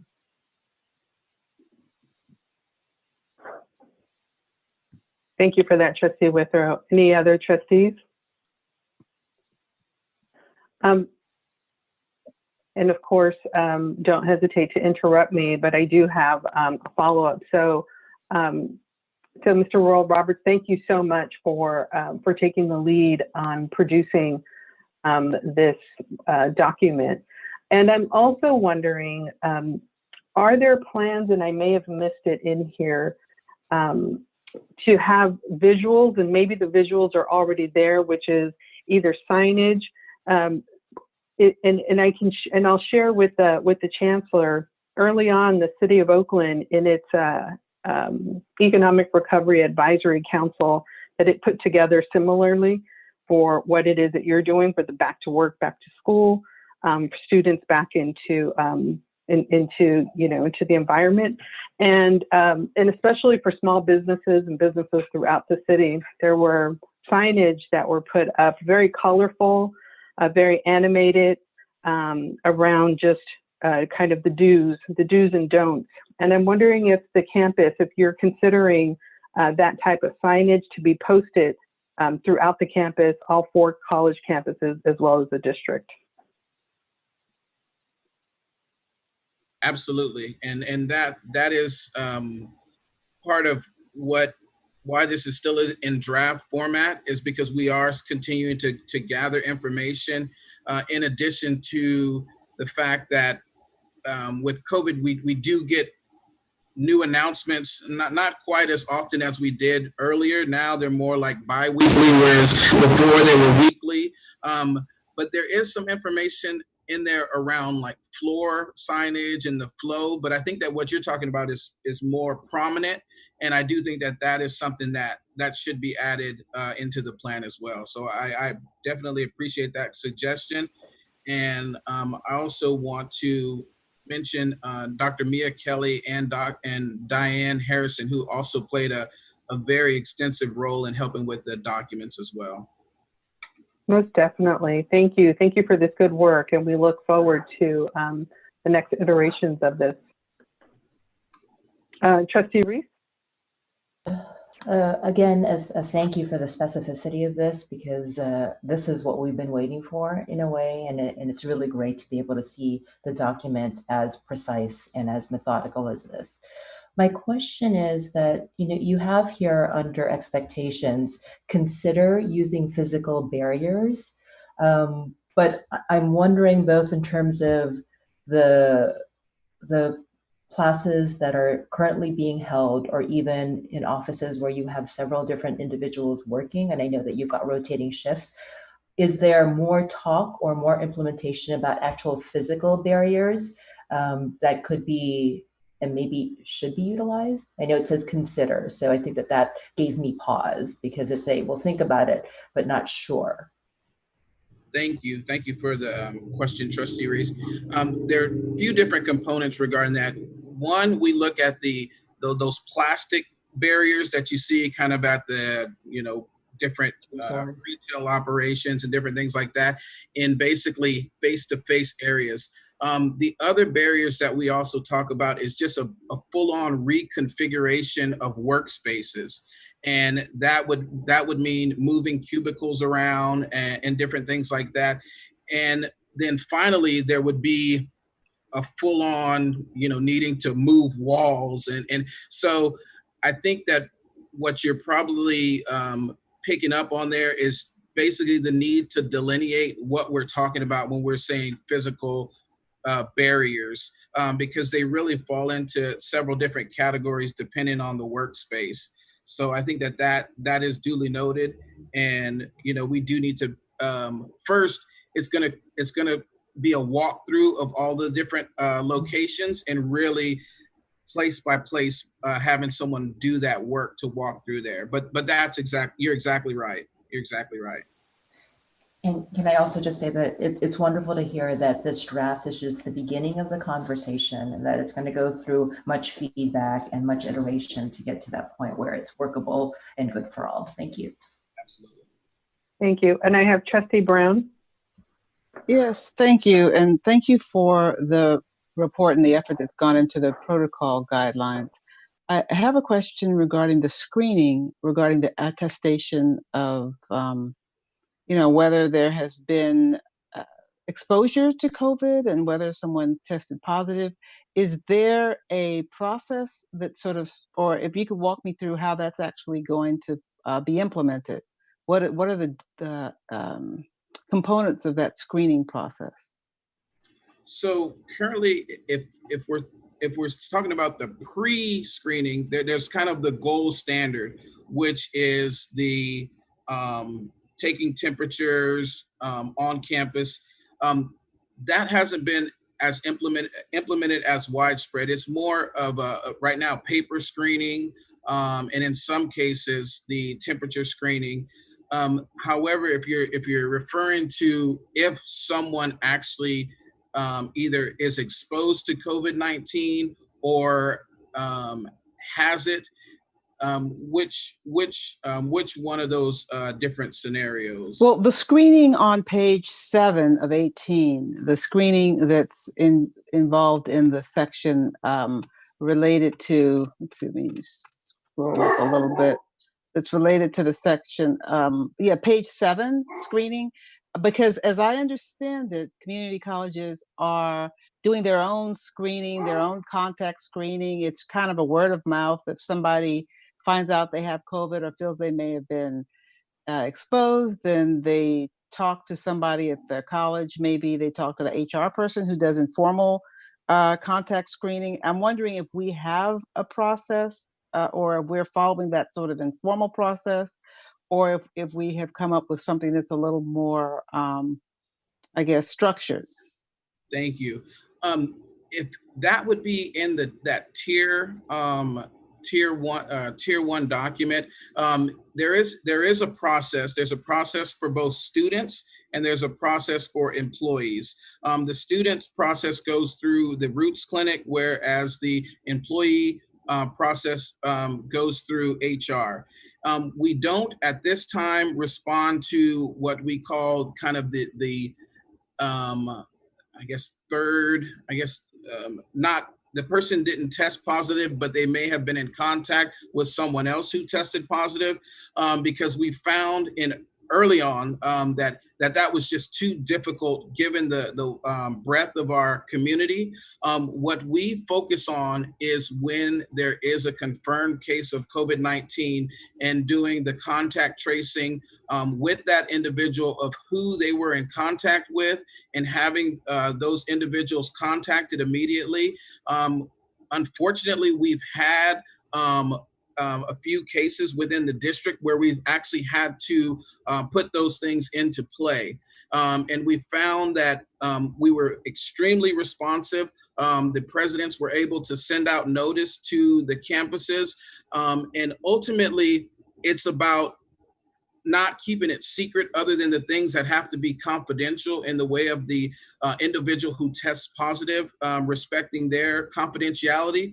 But with respects to contacting individuals who may have been exposed or were in contact with someone who in fact did test positive, those things are in place and they have been tested. And I'm knocking on wood, so far they have been tried and true. With everything, there's no 100% guarantee, but if we find that there is something that's lacking, we do everything we can to shore that up. But those processes are in place right now. Yes, ma'am. Thank you, Royal. Yes, ma'am. Royal, I do have one other follow-up. You mentioned early on that this was obviously the first iteration of this and that there would be some participatory engagement in this. And I'm wondering, if not here, where does student participation come into the dialogue and the process? Well, we had an opportunity to talk a lot about that, and we are going to try to do a combination of a number of things. We've heard that there are student councils, also with the shared governance piece, really around trying to get to the colleges to find out how they are communicating with students on a wide scale. But really, we're open to any and all suggestions on the best way to get this in front of the most people. But I think the first step was getting it to a draft where we felt encompassed all of the kind of the factual information, or how do I say, the information from all the CDC, county. We needed all of that first before we could even put forth to see how. So I guess the answer to your question is any way we can to get this information out. I completely understand and appreciate the effort that went into producing this document. And I think, like my other fellow trustees, students and staff, faculty, I think we're all appreciative of the effort in seeing a planning document before us related to this pandemic. So thank you. Thank you. With that, we will move to item 3.2, consider acceptance of the quarterly swap portfolio summary report relating to the district's OPEB bonds. Again, this is an informational item, but it's asking for acceptance. So if I can get clarity from council on what exactly you want us to do. Are we taking a vote on this, or is this just a general reading into the minutes for acceptance? Hi, President Bonilla. It's just an acceptance item, and per your request, we have Erwin Tam, who is from Backstrom, McCarley, and Barry, who is the district's municipal advisor, who's here to answer any questions regarding the item. And it's consistent with one of your board policies. Thank you. Thank you. And if there are any questions from the trustees, and it looks like there is not. So Erica Curls-Bartling, thank you for that. And we'll move to item 3.2, which is consider the first reading of the Peralta Community College District Fiscal Year 2020-2021 adopted budget under Resolution 20/21-07. And again, this is a first reading.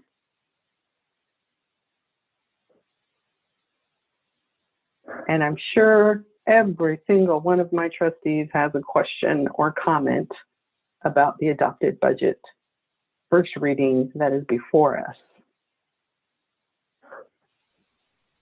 And I'm sure they'll be brief. Maybe I'll make a comment. I already said at the agenda review. Trustee Reeves, yes. I will make a comment. Tell her she's muted. Okay. I've already made my comment at the agenda review, but I think I should say it again publicly. Thank you for, this is one of the, maybe one of the best budgets I've seen in my time here. It's very explanatory. The prefatory comments, the narrative is good. It allows us to be able to make sense of the numbers before the numbers get there. And, you know, one of my pet peeves, obviously, you and I have talked about this, Chancellor, is the fact that you put the OPEB, the principal and the interest payments with, again, specific allocations and funding mechanisms. There were so many things that have been done in this budget that I haven't seen before. I'm going to continue to delve into it, but I have to say that I'm happy. This budget makes me happy. Well, the budget doesn't make me happy, but the budget book makes me happy. So thank you. I know it was a group effort. Thank you. Trustee Brown. Yeah, thank you. And thank you, Interim Chancellor Walter, for providing this document and a deal as well. Much appreciated. I do have a question regarding some of the items, or at least trying to see how the information we get, the budgetary information we get in the Chancellor updates integrate with the budget, and how we are doing with regard to our COVID-19, how we're managing the funds that are coming from Washington, D.C. What we've been getting updates on those, and I don't see where in the budget it's reflected our recent MOU that you mentioned in the Chancellor's report regarding COVID-19 and online classes, or the CARES Act funds that are coming through. That's something we had talked about in March. And then shortly thereafter, when there was information coming through ACCT and out of Washington regarding CARES Act, and we had talked about it a few months ago, but I'm not seeing how it plays out or how it's reflected in the budget. Could you walk me through that? Adil, are you here? Yes, I'm here, Chancellor. Okay, perhaps you might begin to answer the question, and then if there's any follow-up, I can support. Okay, so Trustee Brown, the question you're asking, all those CARES Act that we received regarding COVID-19 is budgeted through Fund 11, which is our restricted funds. So everything is budgeted, anything that we receive is budgeted, and we have everything in Fund 11. So if you look at the details on Fund 11, you will see that we have everything there. And where is that showing on Fund 11, Let the me CARES look at Act that we got, the CARES Act monies? It won't show. Okay, look, let me look here.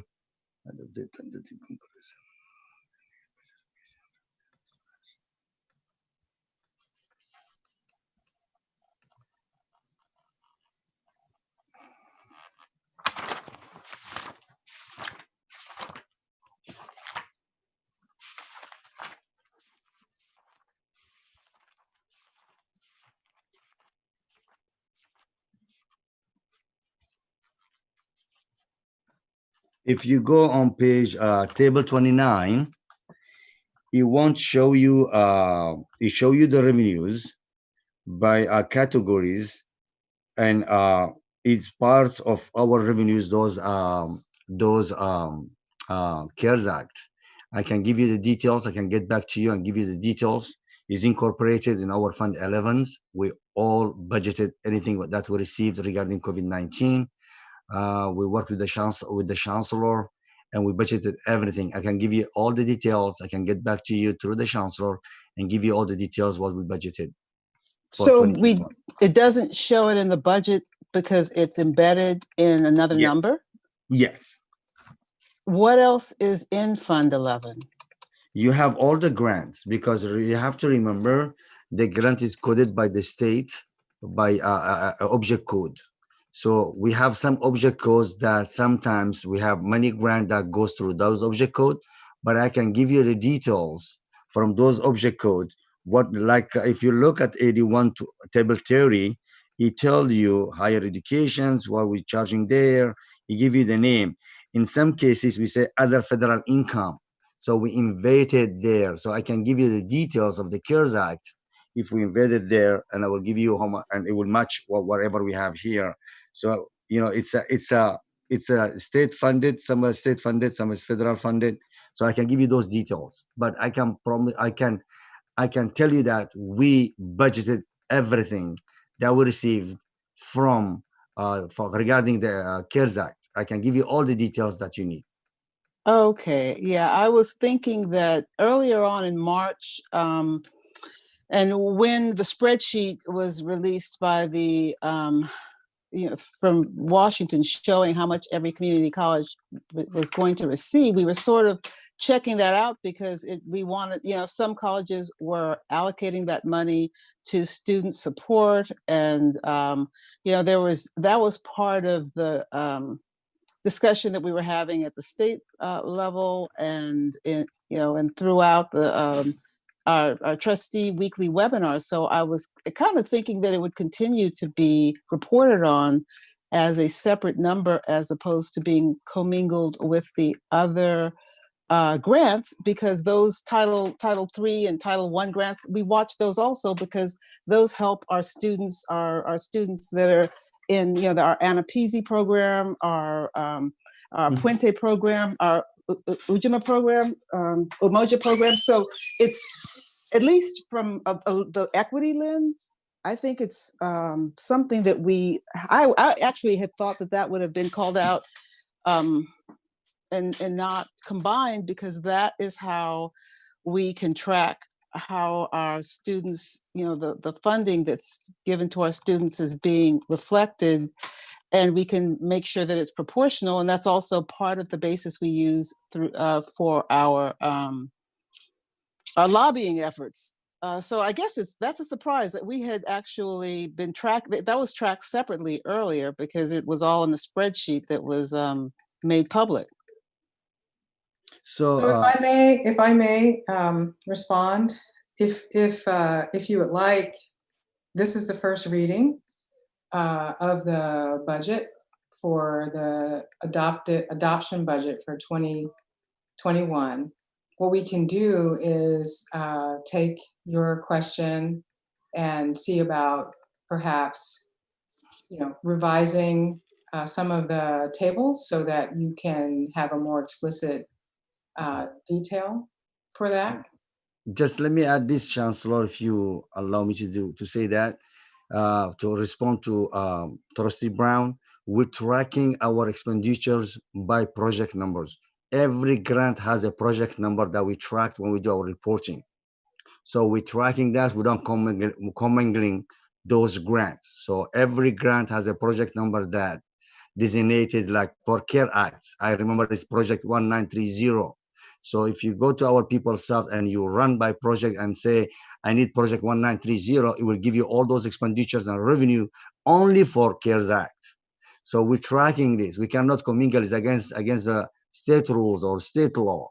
Can't do that. So, but when we're doing the books, so we're putting all together all those grants that's coming from the federals by numbers. It goes together. But when we putting in our PeopleSoft, we're tracking them by project numbers. We know which project is which, so we don't commingle that. Otherwise, we're gonna have a huge funding with the auditors. So we don't do that for all. Well, yeah, and here's why I asked. As trustees, we don't have that much of an insight into the operations. And the budget is one of the ways that we know how our money's being allocated to our student programs.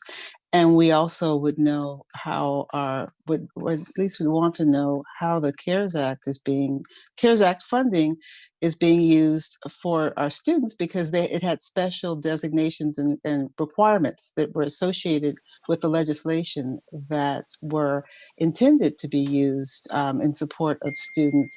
And so that's really the purpose of my question, is to try and track how we're serving our students through our budget document. And the other question I had was the MOU that was mentioned in the Chancellor report. How are we, where is that reflected in the budget? That was part of the question about going to online classes, how we were supporting that process. And I believe that in March, when we made our emergency resolution, we had talked about how we were supporting the faculty in transferring to online education.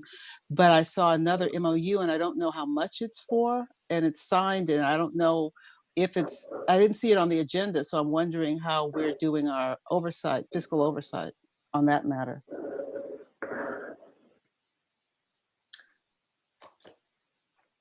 Chancellor, would you like to take that under advisement?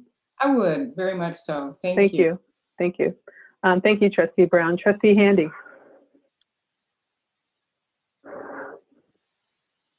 Okay, I had similar concerns that Trustee Brown had. I know this budget was prepared in anticipation of I believe you did agenda setting last week, but at that time we were just becoming aware that of the $4 million that we had already allocated to the campuses, that we had to get out right away under the CARES Act, that we actually, in fact, only Berkeley City College were we going to be reimbursed for, and that the other 3 colleges, the applications had not been submitted. Now, I do see in the Chancellor's report, and I'm very glad that they decided to reopen and extend it for other colleges. But as of a week ago, we were going to be down $2.8 million that we had already allocated. And as you were saying, Adil, that every item had been allocated. I'm hoping, but I don't know how this budget is going to be adjusted, because at this time, we were budgeting before based on an anticipated amount that we thought we would receive. But at this point, I don't know if the rules changed when they opened up the opportunity for us to apply for the second part of the grant.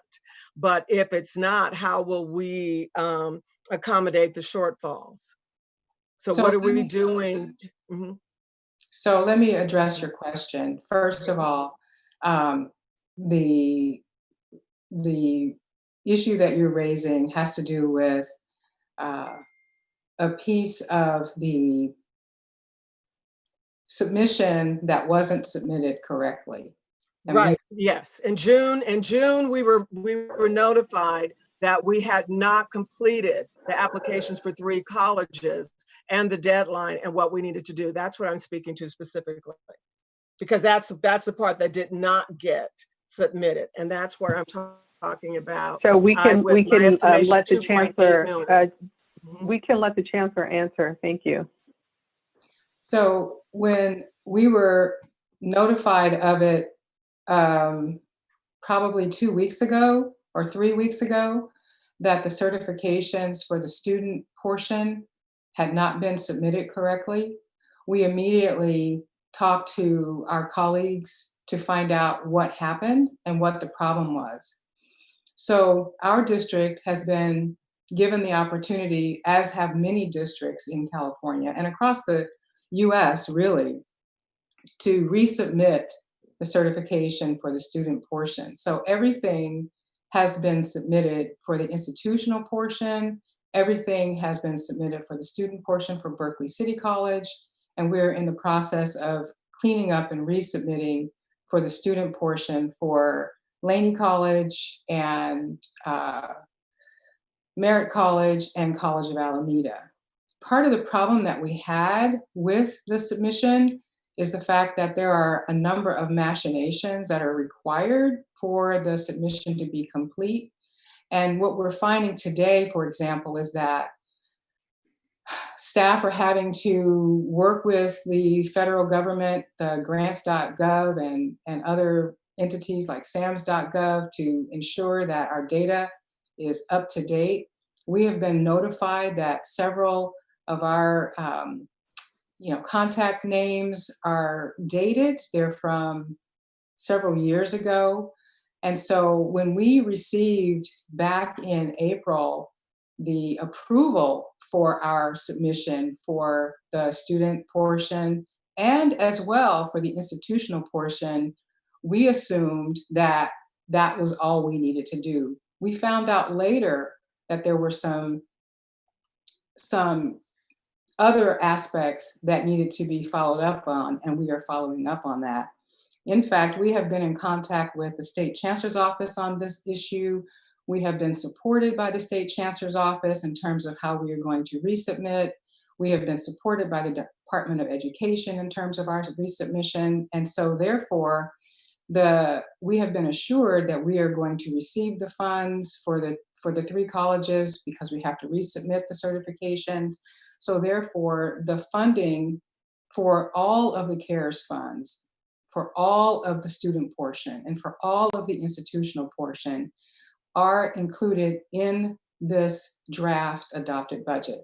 And so we expect that by the time next week, because we have until the State Chancellor has given all of the districts until September 30th to resubmit, and we've been assured that we are receiving the funds for the error that was, that happened with our district. And again, the Department of Education has indicated that they acknowledge that there were a number of different individuals, organizations involved in the CARES funds. And so they acknowledge that they also had a part to play in terms of who was getting notified of what, which certifications were going in, and so forth. So I just want to rest your mind and everyone else's mind about the CARES funds. They're working on getting it straightened out. We have the backing of the State Chancellor. We have the backing of the federal government to move us forward. We have it in our budget. We've already expended several of the dollars. So it isn't something that, however, should we find ourselves in a position where the federal government or the State Chancellor's Office or other entities tell us, we are not going to fund this, we are not going to provide that, I will be the first one to notify the board through a communication so that everyone is clear about where we stand. So I hope that gives a little bit of a context around where we are with our CARES funds. I have Trustee Withrow in the queue and Trustee Handy. Trustee Handy, we can't hear you. I said I wasn't done. I had another question. You had a follow-up question. Thank you. Yeah, so my question was, so after the August 27th letter that says we were eligible for the grants, but we had only applied for the institutional portion. And did we? I'm sorry, Trustee Handy, I have to ask, are you reading something that the rest of the board has access if to? I have it, it's a public document. I don't think you should be reading into the record information that the rest of the board is not privy to. I think the board should be privy to this information. So could you share that? Is this. Could you share that with the board clerk so that she can share that with the rest of the board, please? I don't know if I can cut this. Now you've gone into a skill that I may not have on this computer. Let's see. But I think the chancellor has done a good job in communicating exactly where the district stands in relationship to the grant, in relationship to the chancellor's office. Yeah, there was 2 questions that I wanted to have followed up if you would let me finish with that. And my question was, did we submit after we got the notice saying that we had not? And is that where those mistakes were made in the second document? Because that I had not seen. I've seen the document saying you did not apply for this, but I'm not seeing anything that said that we applied. So when I'm reading about mistakes, I'm making the assumption that the mistakes were in the corrected documents, or that those documents were sent at some point after they told us that we had not applied for it.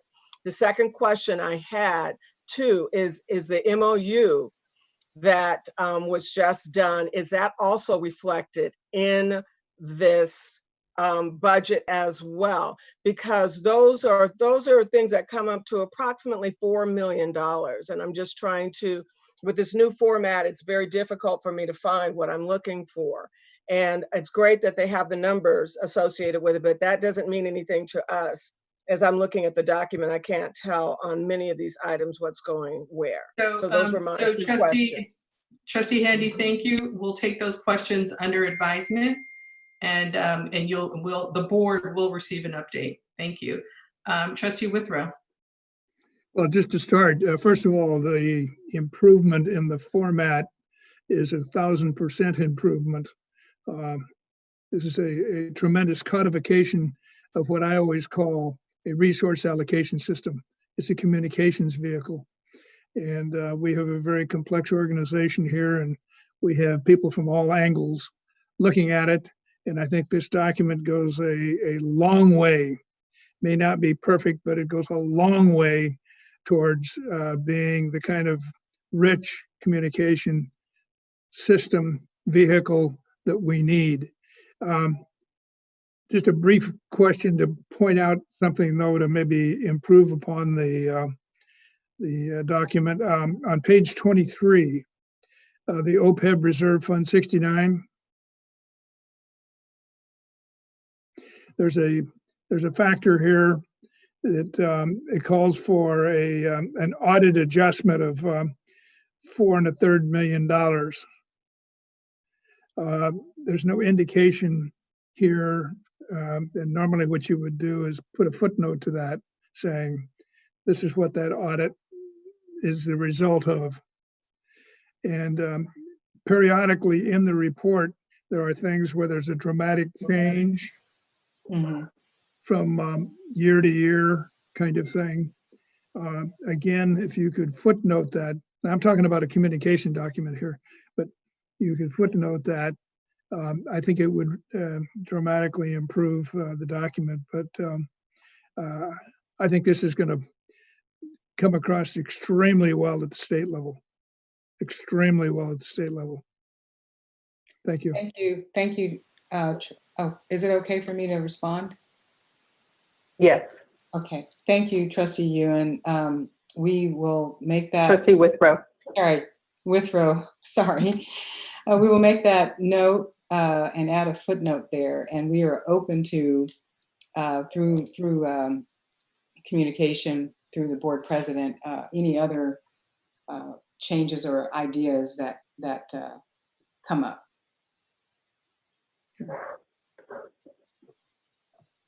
And so any other suggestions or comments? Trustee Reed? Just one more question, Chancellor Walter. Will you at some point, because of course we don't know, and it seems unlikely that the feds are actually going to buffer the amount that they're supposed to be giving, right? It's looking very unlikely at this particular point. And so, so that's going to mean a lot for us in terms of the direction forward. Are you at some point, not maybe at the next budget meeting or next board meeting, will you be talking about our kind of plan forward, trans, and all of that going into detail? I know that you had said communicate to the board, but it might be good to just again go through it with us, because I think that this is going to be a budget that we're going to have to keep on coming back to, because it's so precarious with so many different elements that may change dramatically, and then therefore will change our situation dramatically. Yes, thank you. We are going to be bringing forward at the right time the appropriate resolutions for the board in terms of the tax and revenue anticipation notes. We have a deadline to apply for those or to become part of the pool with the league.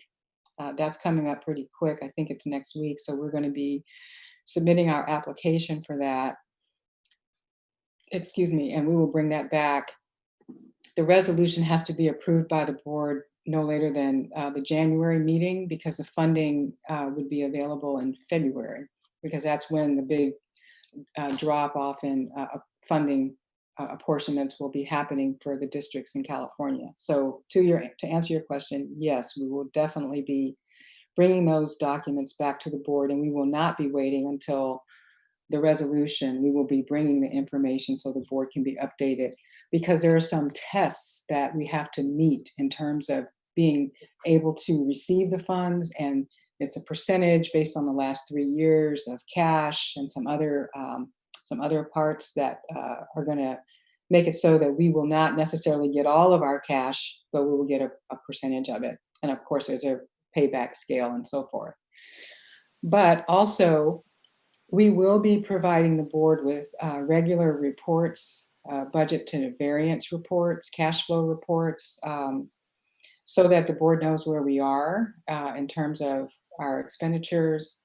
And I would say that the information that we have right now points to there is no additional federal funds coming. And what that means is, of course, that those other deferrals, the deferrals that we think we have may be larger than what we were anticipating. So we're about to really enter into a time where we have to watch our cash and see what's available for us. So definitely. Thank you, Chancellor. Trustee Brown, and then I have Trustee Weinstein. Yes, thank you, Chancellor Walter. I wanted to ask, when we find out about those revenue anticipation notes, will we be getting some idea of what our non-voter approved debt looks like? Because we worked really hard to pass those bonds and the parcel tax. And that was a very big part of 2018, getting those passed. And I just want to check to, given the difficult situation we're in terms of the economy in our area and the amount that we're relying on property taxes, I just want to check to see what our debt looks like as we're contemplating those revenue anticipation notes, because that is one of the risk indicators for FICMAT, how we're managing our debt, including the non-voter approved debt. And I think, for our fiscal oversight, we want to just keep an eye on that. So hopefully when we get that information brought to the board, it will give us some information on how we stand, our debt ratio, in addition to the proposal, but also what that means for us as in the big picture. Thank you. I'll definitely make sure we have that. Thank you, Trustee Brown. I have Trustee Weinstein. Thank you. I want to second what Trustee Brown just said. I think that's really hugely important. But also, though I came in a little bit late, I really want to thank, excuse me, the Chancellor and everybody who's been working on this for creating a budget manual that is actually readable and has a lot of words that explains things before we actually look at the numbers. And I really appreciate that. It makes a big difference in trying to understand what's being said. So I just want to thank you for that. Thank you. Thank you, Trustee Weinstein. And if we have no other comments, I'm going to move us into consent calendar. May I have an approval? I'm sorry, a motion? Motion to approve. And a second? Second. I'll second that. Thank you. And approved in second, and we will take roll call, please. Thank you, Trustee Withrow. Yes. Trustee Brown. Yes. Trustee Handy. Yes. Trustee Weinstein. Yes. Vice President Napoli Abella Reese. Yes. Thank you. And President Bonilla. Yes. Thank you. Motion carries. Thank you. We're moving to 9.1 public hearing. This is conduct public hearing of the initial study, mitigated negative declaration for Merritt College new landscape horticulture complex project, and consider adoption of should I go ahead and just note the hearing first?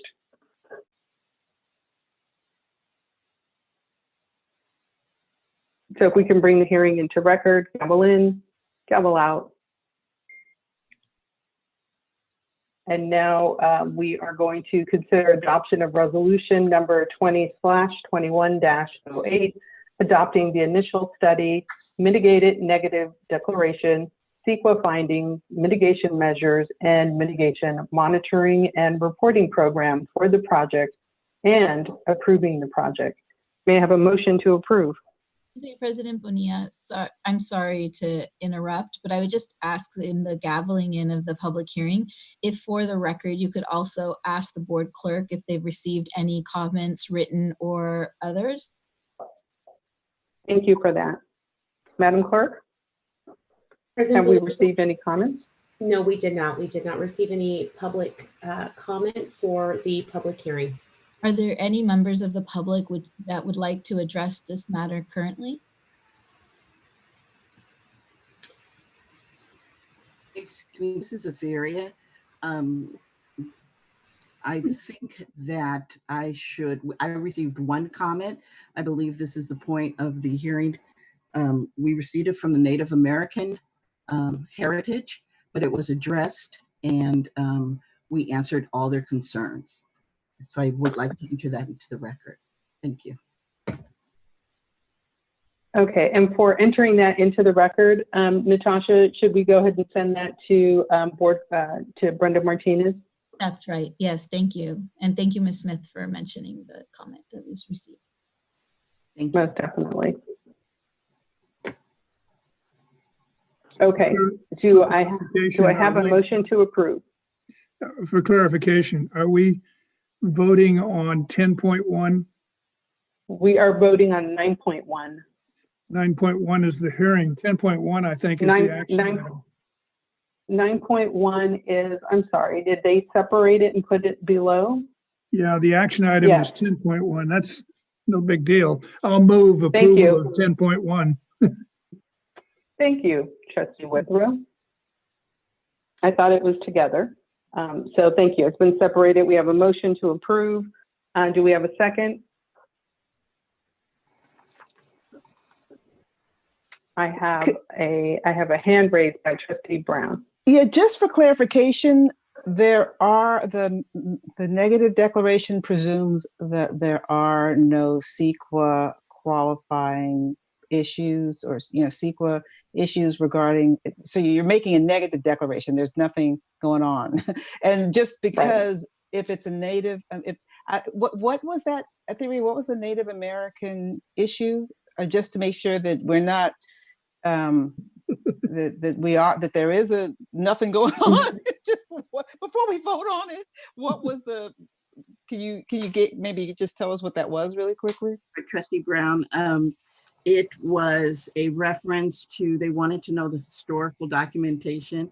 The CEQA consultant responded that it was a educational institution that had been in existence for over 50 years. So that was responded to.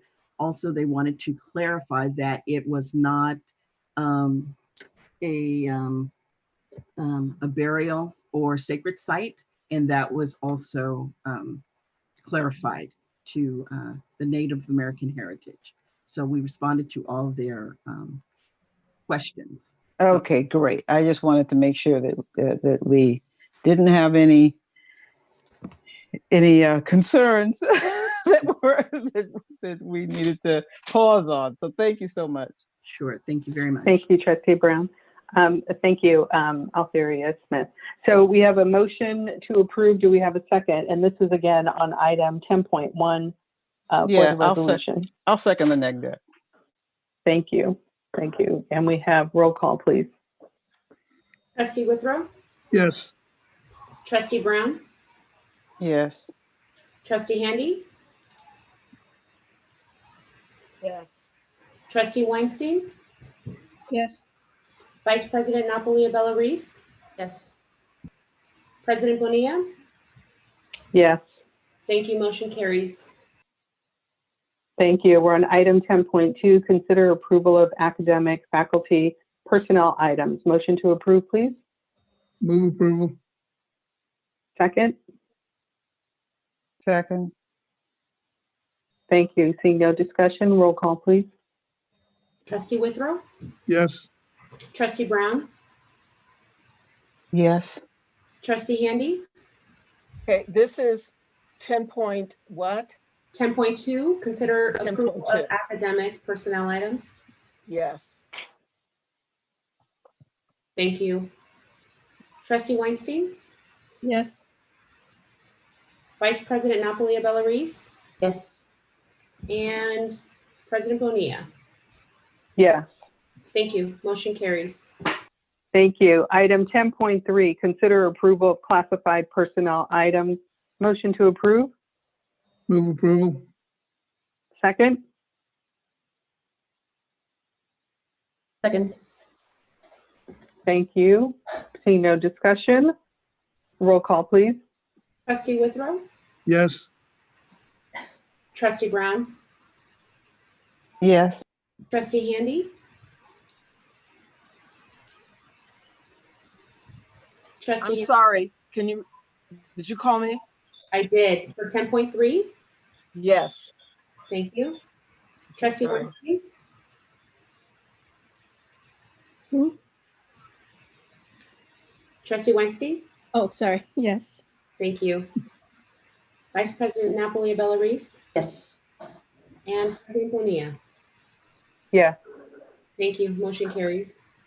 Thank you. Item 10.4, consider ratification of addendum number 3 to the 2019-2020 Independent Contractor Agreement 132304 for Sloan, Young, and Wong in the amount of $56,000. And again, this is a ratification. Motion to approve. Move approval. Second. Second. Thank you. Seeing no discussion, roll call, please. Thank you. Just something minor. Sakai, it was Sloan, Sakai, Young, and Wong. Yes. Trustee Withrow? Yes. Trustee Brown? Yes. Trustee Handy? Yes. Trustee Weinstein? Yes. Vice President Napolia Bella-Reese? Yes. And President Bonilla? Yes. Thank you. Motion carries. Thank you. Item 10.5, consider ratification for Timothy Gibbon in the amount of $60,320 for providing online support for the college's LMS Canvas users. Motion to approve. So moved. Second. Second. Thank you. Seeing no discussion, roll call, please. Trustee Withrow? Yes. Trustee Brown? Yes. Trustee Handy, Yes. Trustee Weinstein, Yes. Vice President Napolia Bella-Reese, Yes. President Bonilla. Yes. Thank you. Motion carries. Thank you. Item 10.6, consider approval for change order number 1 in the amount of $17,544.17 to an agreement incorporating a piggyback contract for network equipment for the College of Alameda New Center for Liberal Arts Network Installation Project for Nexperts to cover additional cabling work required for the installation of emergency phones. Motion to approve. So moved. Second. Seeing no discussion. Who was the second? Reese. Thank you. Seeing no discussion, roll call, please. Trustee Withrow, Yes. Trustee Brown, Yes. Trustee Handy, Yes. Trustee Weinstein, Yes. Vice President Napolia Bella-Reese, Yes. and President Bonilla. Yes. Thank you. Motion carries. Thank you. Item 10.7, consider approval of resolution number 20/21-04 to authorize local agreement number CSPP-0022 and renew the contract for the 2020-2021 fiscal year with California Department of Education to provide child care and development services. May I have a motion to approve? So moved. Second. And a second? Thank you. Chancellor, there was a request for some background information on this. Correct, and I've asked VC Brown to speak to that. Thank you. Good evening, President Bonilla and Board of Trustees and colleagues. This resolution is from the California Department of Education, and they are providing to us over $1 million that's used to run the Laney and Merritt Child Care Centers. The funds specifically are to offer free and reduced sliding scale childcare to our students. 80% of the children in the child care centers are the children of our students, so that they can attend class and work and have safe care for their children. And for the 20% that are not our students, we're always trying to make them our students, and they are able to receive reduced child care. I just also want to say that Erica Harrell, who is the long-term director of both child care centers, has put us in a position where the entire funding of the child care centers is covered by grants. This grant, as well as the Head Start grant and other smaller grants, fund this free and reduced child care for our students. So I wanted to give a shout out to her because she's been doing this work without much fanfare for years. And so we're hoping that you'll approve this resolution so we can accept the $1 million+ and continue to offer child care to our students. That's right. Thank you so much, VC Brown. Trustee Weinstein, would you like to make any comments? Yeah, thank you. Thank you for sharing that information. Sounds like it's something we should be really proud of. I wonder down the road whether we can hear a little bit more, for instance, if there's a waiting list to get in there and, you know, the number of people who work there and the ages, just a little bit more about the actual centers themselves, because it sounds like we're doing a great job and I'd love to hear more about it. I'd be happy to do that, and I'd really love to bring Director Harrell to the board meeting to talk about what they do and the training of the staff and the level of commitment that happens in the child care centers. Thank you. That would be great. Thank you. Thank you, VC Brown. Thank you for your comments, Trustee Weinstein. I believe we have a motion and a second. Did we get a second on that? Or do we have a question? Yeah, we have a second. Okay, but we're still in discussion. So Trustee Reese, and then I have Trustee Brown in the queue. Sure. The question that I had, Vice Chancellor Brown, is are we currently doing this right now at our colleges? Because both the Head Start and this seem to imply that it's already started there, and I wasn't sure whether we actually had the students or the children at Laney College for that, number one. And number two, if they are there, have we created infrastructures to ensure that we are protecting those kids because of COVID and the number of kids in the proximity? Right. It's hard to have kids keep a mask on and stay in. Yes, we are offering childcare services in the form of remote learning for the children at this time, and it's allowed by the state. And then we're watching what's happening, just like the larger colleges are. However, the childcare centers are beholden to other boards as well, and agencies, and so we pay attention to what they're telling us to do as well. And the teachers in the childcare center are taking lessons to the families' homes. They're driving there and doing touchless packet drop-off for parents, and meeting with the parents on Zoom and by telephone if parents don't have a laptop or a computer, and talking through and working through lessons with the children as well. Because as you know, I'm sure Head Start is all about that Head Start. And so it's not just a daycare, it's actually learning and engaging with children on numbers and alphabets and all those key things. And so that continues in this remote format, and all of the safety protocols are being followed as issued by the county and by the state. Thank you. Thank you. And I have Trustee Brown. Yeah, well, actually, you know, I could wait. I mean, my question was, are students that have come back to campus? Well, we have students that are in the healthcare field, and you know, they were allowed to come back and do the labs. And I was just going to ask a question about that, but that is a question I can wait to ask when Ms. Herrera comes. It's a little bit detailed about how we could, if we're able to support our students who are in training to do the essential services, since we have the EMT and the fire services and the law enforcement. There's a lot of essential services at Merritt. So I had a question, but I'm going to wait because it's rather a detailed question and I should wait. So never mind. Yeah, I just want to note Thank you. last thing, if you don't mind, and that is that we initially opened up, but parents actually were very reluctant to bring their children at all for the reasons that you can imagine. And so they were like 2 children coming, and so then we talked to the agencies that we are beholden to and decided to offer the remote.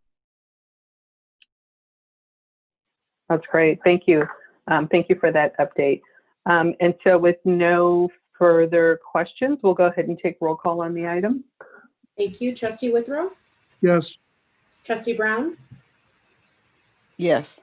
Trustee Handy? Yes. Trustee Weinstein? Yes. Vice President Napoli Abella Reese? Yes. President Bonilla? Yes. Thank you. Motion carries. Thank you. We'll move to item 10.8, consider approval and adoption of resolution number 20/21-09, exempting district from zoning ordinances of the City of Oakland's proposed Merritt Horticulture Complex project. Motion to approve. So moved. Second. Second. Thank you. Seeing no discussion, we'll go ahead and take roll call. Trustee Withrow? Yes. Trustee Brown? Yes. Trustee Handy? Yes. Trustee Weinstein? Yes. Vice President Napoli Abella Reese? Yes. President Bonilla? Yes. Thank you. Motion carries. Thank you. Item 10.9, consider approval and adoption of resolution number 20/21-10, exempting the district from zoning ordinance of the City of Alameda, proposed Transportation Technology Center project. Motion to approve, please. So moved. Second. Second. Thank you. Roll call, please. Under discussion. Oh, sure. Yes. Um, Trustee Withrow. Why do we even have to do this? we don't come under the cities. We don't come under the cities. And why do we have to make an exception here on the whatever it is? It's an exemption, but I will defer to Chancellor Walter on who's best to answer the why. Well, I think that would be best answered by Etheria Smith. Thank you, Etheria. Thank you, Trustee, and thank you, Chancellor Withrow, for the question. We ask for the exemption because it's acknowledgement that the board is aware that we answer to DSA, and it puts it into the record that we answer to DSA and not the city of Alameda or the city of Alameda. So that's why. That's good. That's good. I just didn't want to see us set a precedent here where the city come in and on each and everything we do and say they want to control. Thank you. Thank you. Good evening, Trustee Withrow. Good evening. This is Rachel Brilliant from Dennis Oliver Kelly. I just wanted to assuage the concern you just noted with respect to the exemption from the local zoning ordinance. This is a very routine practice that is done for almost every school construction project, whether K through 12 or community college level throughout the state of California. And as Etheria indicated, DSA has a more stringent standard, and they are the entity that is going to oversee both the design and construction of the facility at the Merritt Horticultural Complex and the Auto Diesel, New Technology Center at College of Alameda. So this just ensures that the record's clear. There's no conflict down the line, kind of streamlines things. So the project doesn't get delayed if there ever comes up a question of who is in charge of the project. It's clearly DSA, and this wouldn't be setting an unusual precedent in any way. I can let you know that that's the case. Thank you. You're welcome. And Rachel, I'm sorry, Rachel Brilliant, you are with? Dennis Walliver Kelly. DWK. Thank you. Correct. DWK, yes, thank you.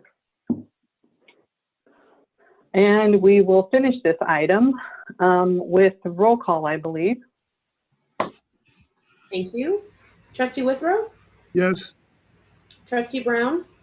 Yes. Trustee Handy? Yes. Trustee Weinstein? Yes. Vice President Napoli Bella Reese? Yes. President Bonilla? Yes. Thank you. Motion carries.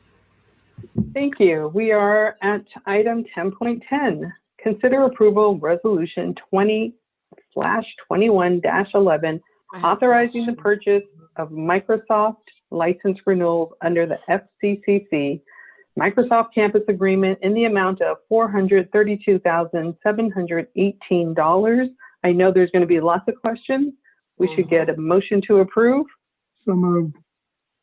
Do we have a second? I'm sorry, did we get a second? Yes, second.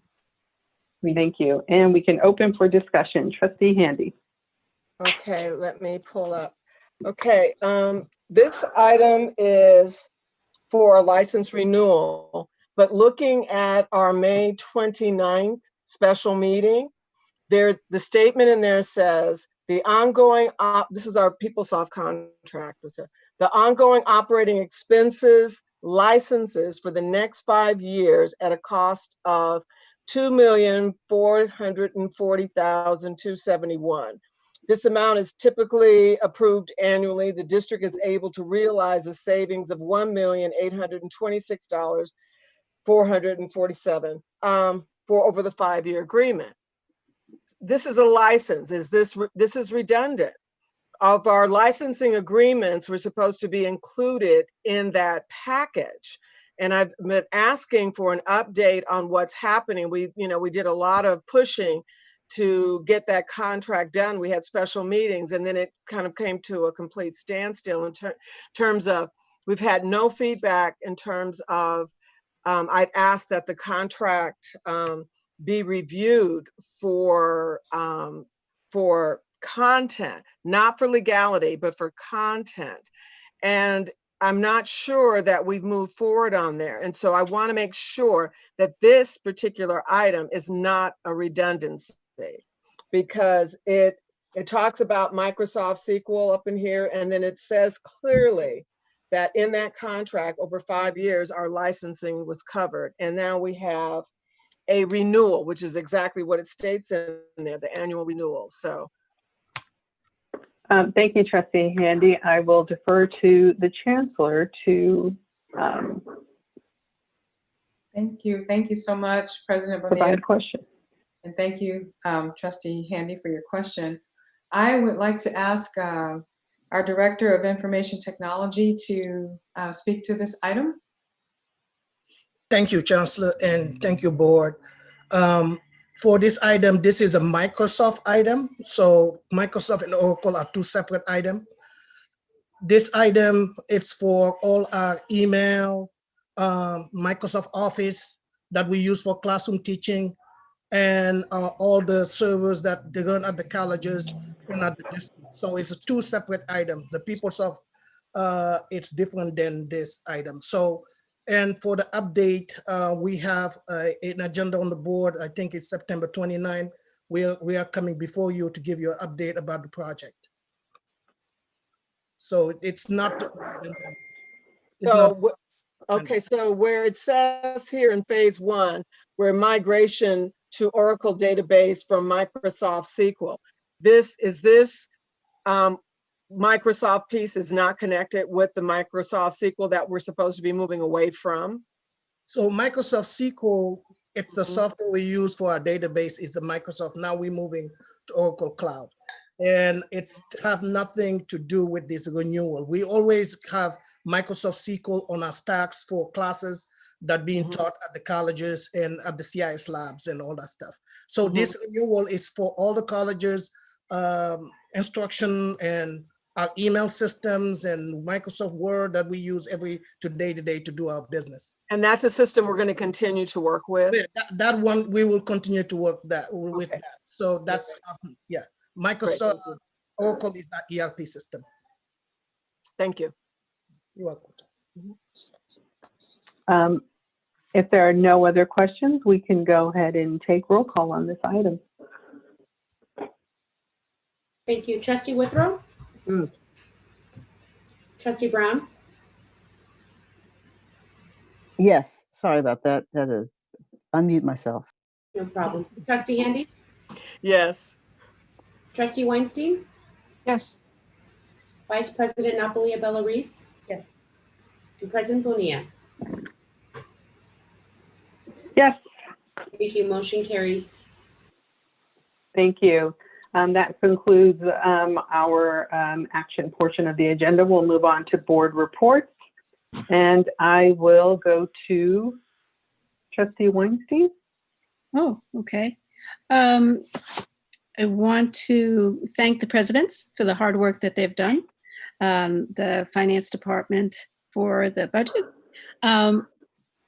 This has been a good week. I just want to mention that AAUW Berkeley will be giving out 5 scholarships to women of color who have graduated from Berkeley City College and are going to UC Berkeley. Originally, it was for women who are STEM majors, but now it is just open to women of color who have graduated and are going to UC Berkeley.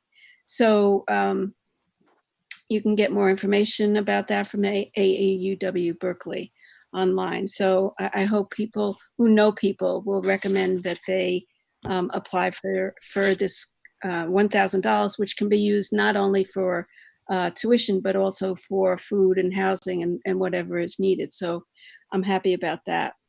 Also, I have had the luck to connect with an organization called RISE, which started in Oakland, and people probably already know about it. But it is a very good student nonprofit organization founded in 2017, and they are really working to help students vote coming for the election in November. So there are ways we can work with them if we want to encourage students to vote. But basically, I just wanted to bring up their name and say I think they're doing good work. Thank you. Thank you, Trustee Weinstein. Trustee Brown? Thank you. I wanted to note that on September 3rd, our own Dr. Siri Briggs Brown was on a webinar on race, equity, and cultural competency for the CCLC webinar. She did an excellent job, and we're very proud of her. Along with her was a moderator who is the Vice Chancellor of HR at UC Berkeley, Eugene Whitlock, two presidents of President of Pasadena City College, Irvine Valley College, veterans. So we had basically our caucuses represented LGBTQ, African American, Hispanic, Women's Caucus, and the API caucus. We had Dr. Rowena Tomanek was our API representative. So it was a kind of a Peralta Stars event, and so I'm very pleased that they actually pick up the phone when I call them and ask them to do these things. They haven't learned to run yet. They still answer the phone.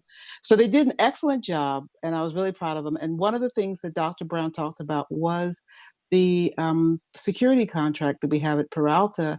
And I think it's important for us to actually remember that that started 5 years ago, and it took a lot of planning. It took conversations with police reform people, experts in Oakland. I want people to really understand that it's really good when we get the petitions and the speakers, but we actually had to sit down and write that. That's been a 4 or 5 year project. And the reason I say that is because this is a 400-year-old struggle. Black Lives Matter did not begin today. It didn't begin yesterday. And it's been a constant struggle. We can go back to Emmett Till. We can go back for the first slave ship. So I would just want to make sure that for those of us who live this experience, it is not a mood and it doesn't come and go. And one of the things that was mentioned in our chat was that there are local groups and community-based organizations that could help with the planning. And I implore everyone involved, our board leadership, to make sure that we reach out to the community-based organizations, because it took 4 years and a lot of work and a lot of planning to put together the draft that ended up on the agenda. So we're not going to get there with sentiment. We actually have to do the writing, the hard work, and we need people who work in police reform to make that happen.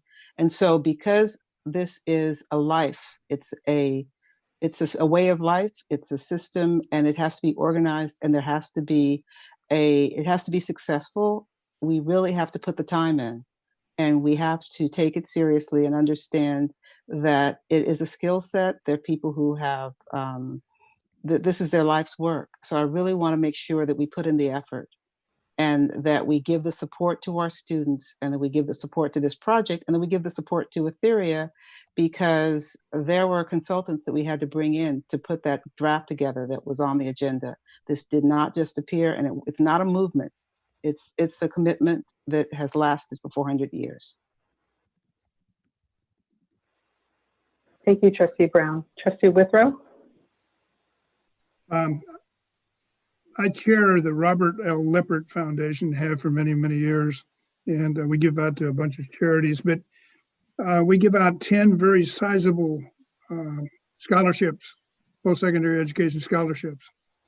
And this year, only 5 of the students that received the scholarships took us up on it. Wow. 50% are not, these are top students that are not going to school. Wow. They're not going to school. And I say that just to me, it may sound like a small thing, but it's very impressive to me that we've got a real mental focus, emotional focus issue here. Mm-hmm. And if it's happening to the top level students that we're talking about, what is it doing to the students that are down around the 40 to 50% level? Mm-hmm. It's true. That's all I have. Thank you. Thank you, Trustee Withrow. Trustee Handy?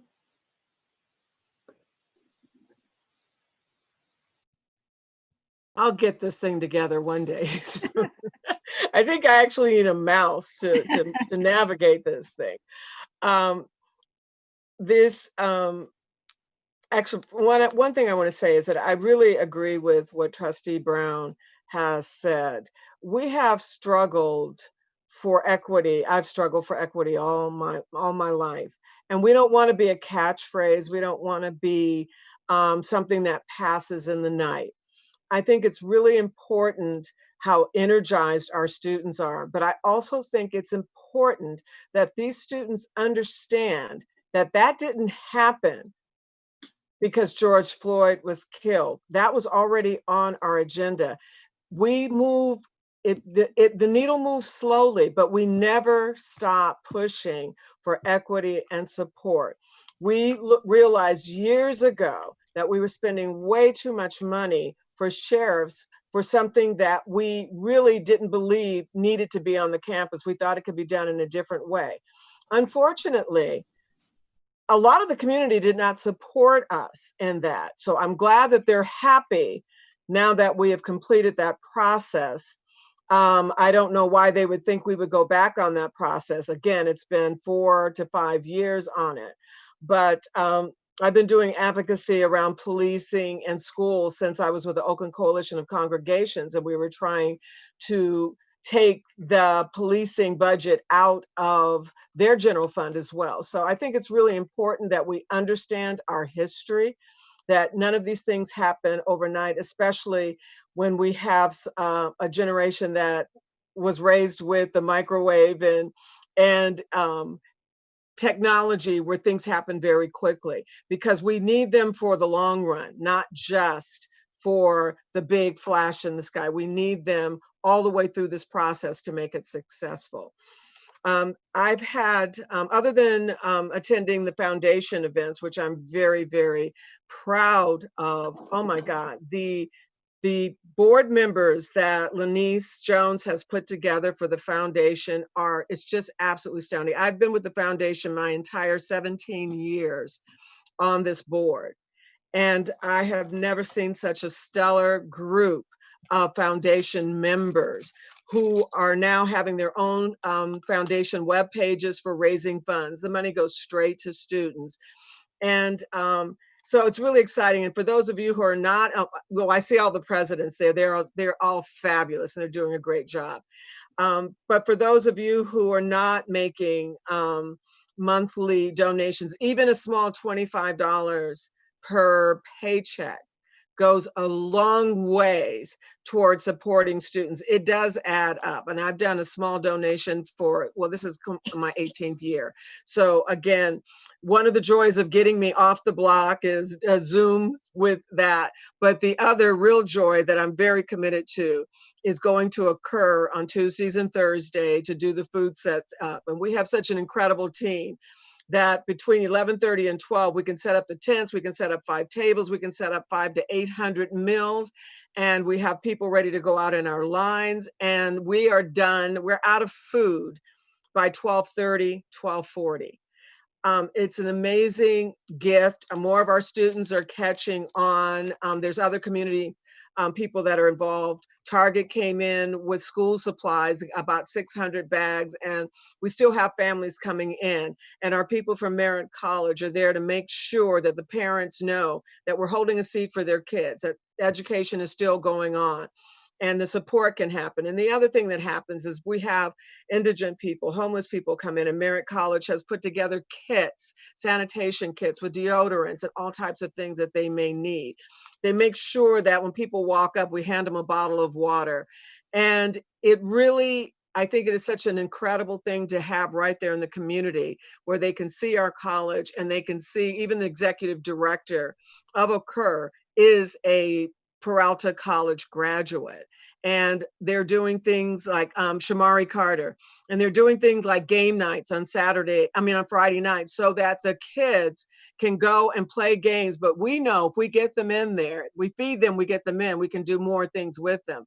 And so unfortunately, we've had to cancel 2 family nights because of the air quality. And when that happens, then I've become into food distribution. So I've been able to distribute 100 meals that have been dumped at my home because we have food ordered and the students aren't coming in. So surviving COVID has really worked for me through the experience of paying back and giving to the community. And I'm really enjoying it. And for those of you who have the time to join the other colleges, I really suggest you do, because sometimes in this job, you wonder why you're here. When you see the community people and when you see the students, you understand exactly why we're all in this together. Thank you. Thank you, Trustee Handy. Trustee Reese? Yes, I'm going to echo Trustee Weinstein's shout out to the college presidents. That was amazing, great to hear. And as you had said, Jelena, really, really interesting to hear them speak about all the innovative and creative ideas they have going forth, even though we are actually not on the campuses. So just a big hurrah to that. Secondly, I am chairing currently a DEI implementation, diversity, equity, and inclusion implementation subgroup that is focused on faculty evaluations and exit interviews at the trustee level as part of the collaborative work between CCCT and the State Chancellor's Office. We hosted a webinar about 2 weeks ago, 2 Thursdays ago, with the ASCCC president, Dolores Davison, and the CEO of Gavilan College, Kathleen Rose. And it was basically on faculty evaluations and exit interviews and the things that we could do to, as trustees, to be able to really understand what is happening there or what is not happening there and how we can move that forward a bit. When the two got together, so you have faculty leadership at the state level and you have senior admin as the CEO, it was interesting to hear them dialogue on some very hard questions regarding exit interviews, regarding faculty patterns, hiring questions, and things of that nature. But what was most profound to me was that we brought these two very strong individuals together on this panel, and you start to see that when they engage in dialogue on hard questions, they generate ideas and solutions when they get together and they make it a point to talk about these really important things. And I just believe, and this has been clear from all of the webinars, that when we look at any other models, good models, it allows us to look at data and patterns and see the ways in which we can look at those high impact practices and bring them into our own district, our own campuses. And at the same time, the ways in which those particular updates, specifically to faculty evaluations and exit interviews and hiring processes and such, can be brought to the board so that we can be much more active at our level and really support it. These initiatives have come down many, many years within the system. And as many of the trustees noted at that particular webinar, they've heard it, they've seen it, they've witnessed it, but there hasn't been much change. Clearly, I think we are all trying to figure out how do we make this particular point in time different. And it's still something that we're trying to figure out. But what's been good about some of the webinars is the takeaways that have really forced us, compelled us as trustees to be able to look at how we can be more active in this and how we can support at that level, at different levels, policy level, as well as really looking at the data and then thinking and delving and questioning and having those hard discussions as well, so that, again, we can actively move the needle. The other update that I have is that we at ACCJC, the commission, we're doing education webinars, and the last webinar that the first webinar for the semester that we held was with the new CHIA, the National Accrediting Agency director, whose name is Cynthia Hammond-Jackson, and she spoke yesterday from 1 to 2 o'clock. It has been videotaped, it's been taped, so it's available to anybody who would like to hear her. And she talks again about equity in terms of accreditation. There are going to be many more educational seminars from the commission that will be talking about changing legislation, changing accreditation standards, virtual site visits, all the things that we're dealing with within this really extraordinary time of COVID and everything else that we're doing. That's it. Fantastic. Thank you so much, trustees. And so I love listening to all the work you all are doing. You have such a wide range of focus, interest, expertise, and it's always amazing for me to hear about all of the work that all of you are doing. With that, I'd like to share two pieces with you. I'm going to remind us that the board has been working on adopting its own board goals. And so at we had two special meetings, two board retreats held on July 21st and August 26th, where we, at our 26th meeting, August 26th meeting, we adopted our board goals. And currently, those board goals are now being turned into or being attributed with action items, and those action items now have to be operationalized. And so in partnership with our consultant, Dr. Helen Brown, we're working to operationalize those goals, and that will be coming back to us. I mean, what did I just call Helen her? Brown, Dr. Helen Benjamin. I got all these beautiful Browns here between BC Brown and Meredith Brown. So yes, let's get all the Browns in there. So Dr. Benjamin, yes. So she's been doing amazing work with us, amazing work with administration. And so we're working to operationalize those goals. That's the one piece that I wanted to make sure that is coming back to us in terms of the operational side. And we'll be seeing it through a series of presentations by the administration back to us. Because some of the responsibilities on operationalizing and bringing back to the board for our review and feedback will just be a number of reports or documents or things that that the goals actually call out. So we look forward to the next iteration of our board goals in terms of operationalizing them. The second piece is definitely connected to all of the work that we're doing. So for the City of Oakland, you heard me reference early on an Economic Recovery Advisory Council that the City of Oakland pulled together. And it's a cross-sector of public entities, private entities, the business community, our nonprofit sectors that are serving both young adults and students, our education partners within OUSD. And what we did in these, and I'm one of your facilitators for this group, and I facilitate a group that is focused on cross-sector, which is looking at the business community, and this is centered, the whole discussion on the Economic Recovery Advisory Council is really centered on racial and social justice, looking at our small business community here in Oakland, how they're being impacted by the shelter in place and the pandemic, and then looking at our workers, our families, and the students, the children of those families, and how they're being impacted by the pandemic. And so what's really exciting about this is that the City of Oakland is looking at a guaranteed income for many families who were, for a number of reasons, not eligible to draw down on unemployment benefits.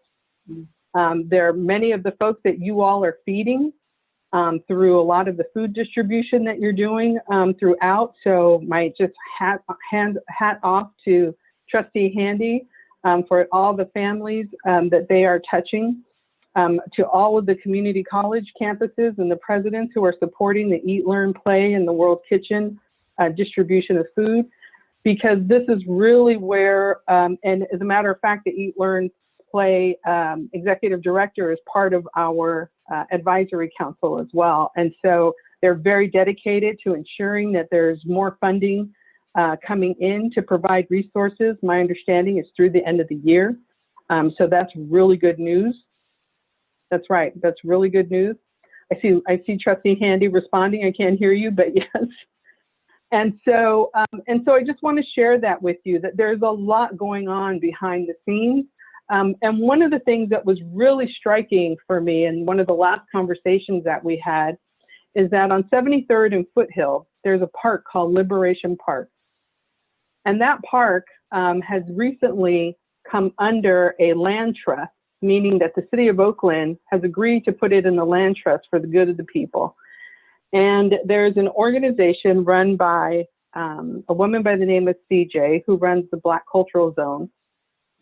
And she was talking to us about the number of children, young children, elementary age, middle school, and high school, who are OUSD students who are not engaged in school. They have either given up or have become completely disengaged because of all of the obstacles of obtaining a laptop, not getting a laptop, not being able, and when they finally got a laptop, to, you know, get it connected through the internet, and all of the pieces around are the obstacles and barriers.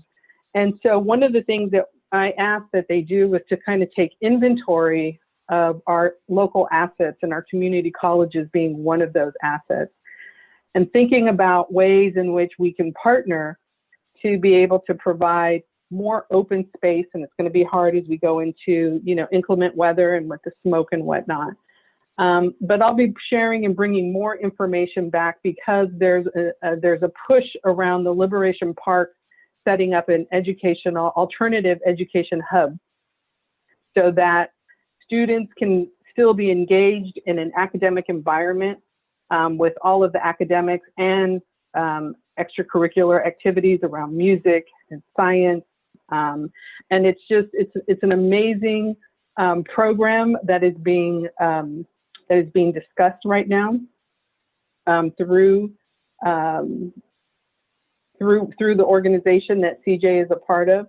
And so I'll be bringing more of that back to you, and having more conversations with Chancellor Walter about that. So I just wanted to share that.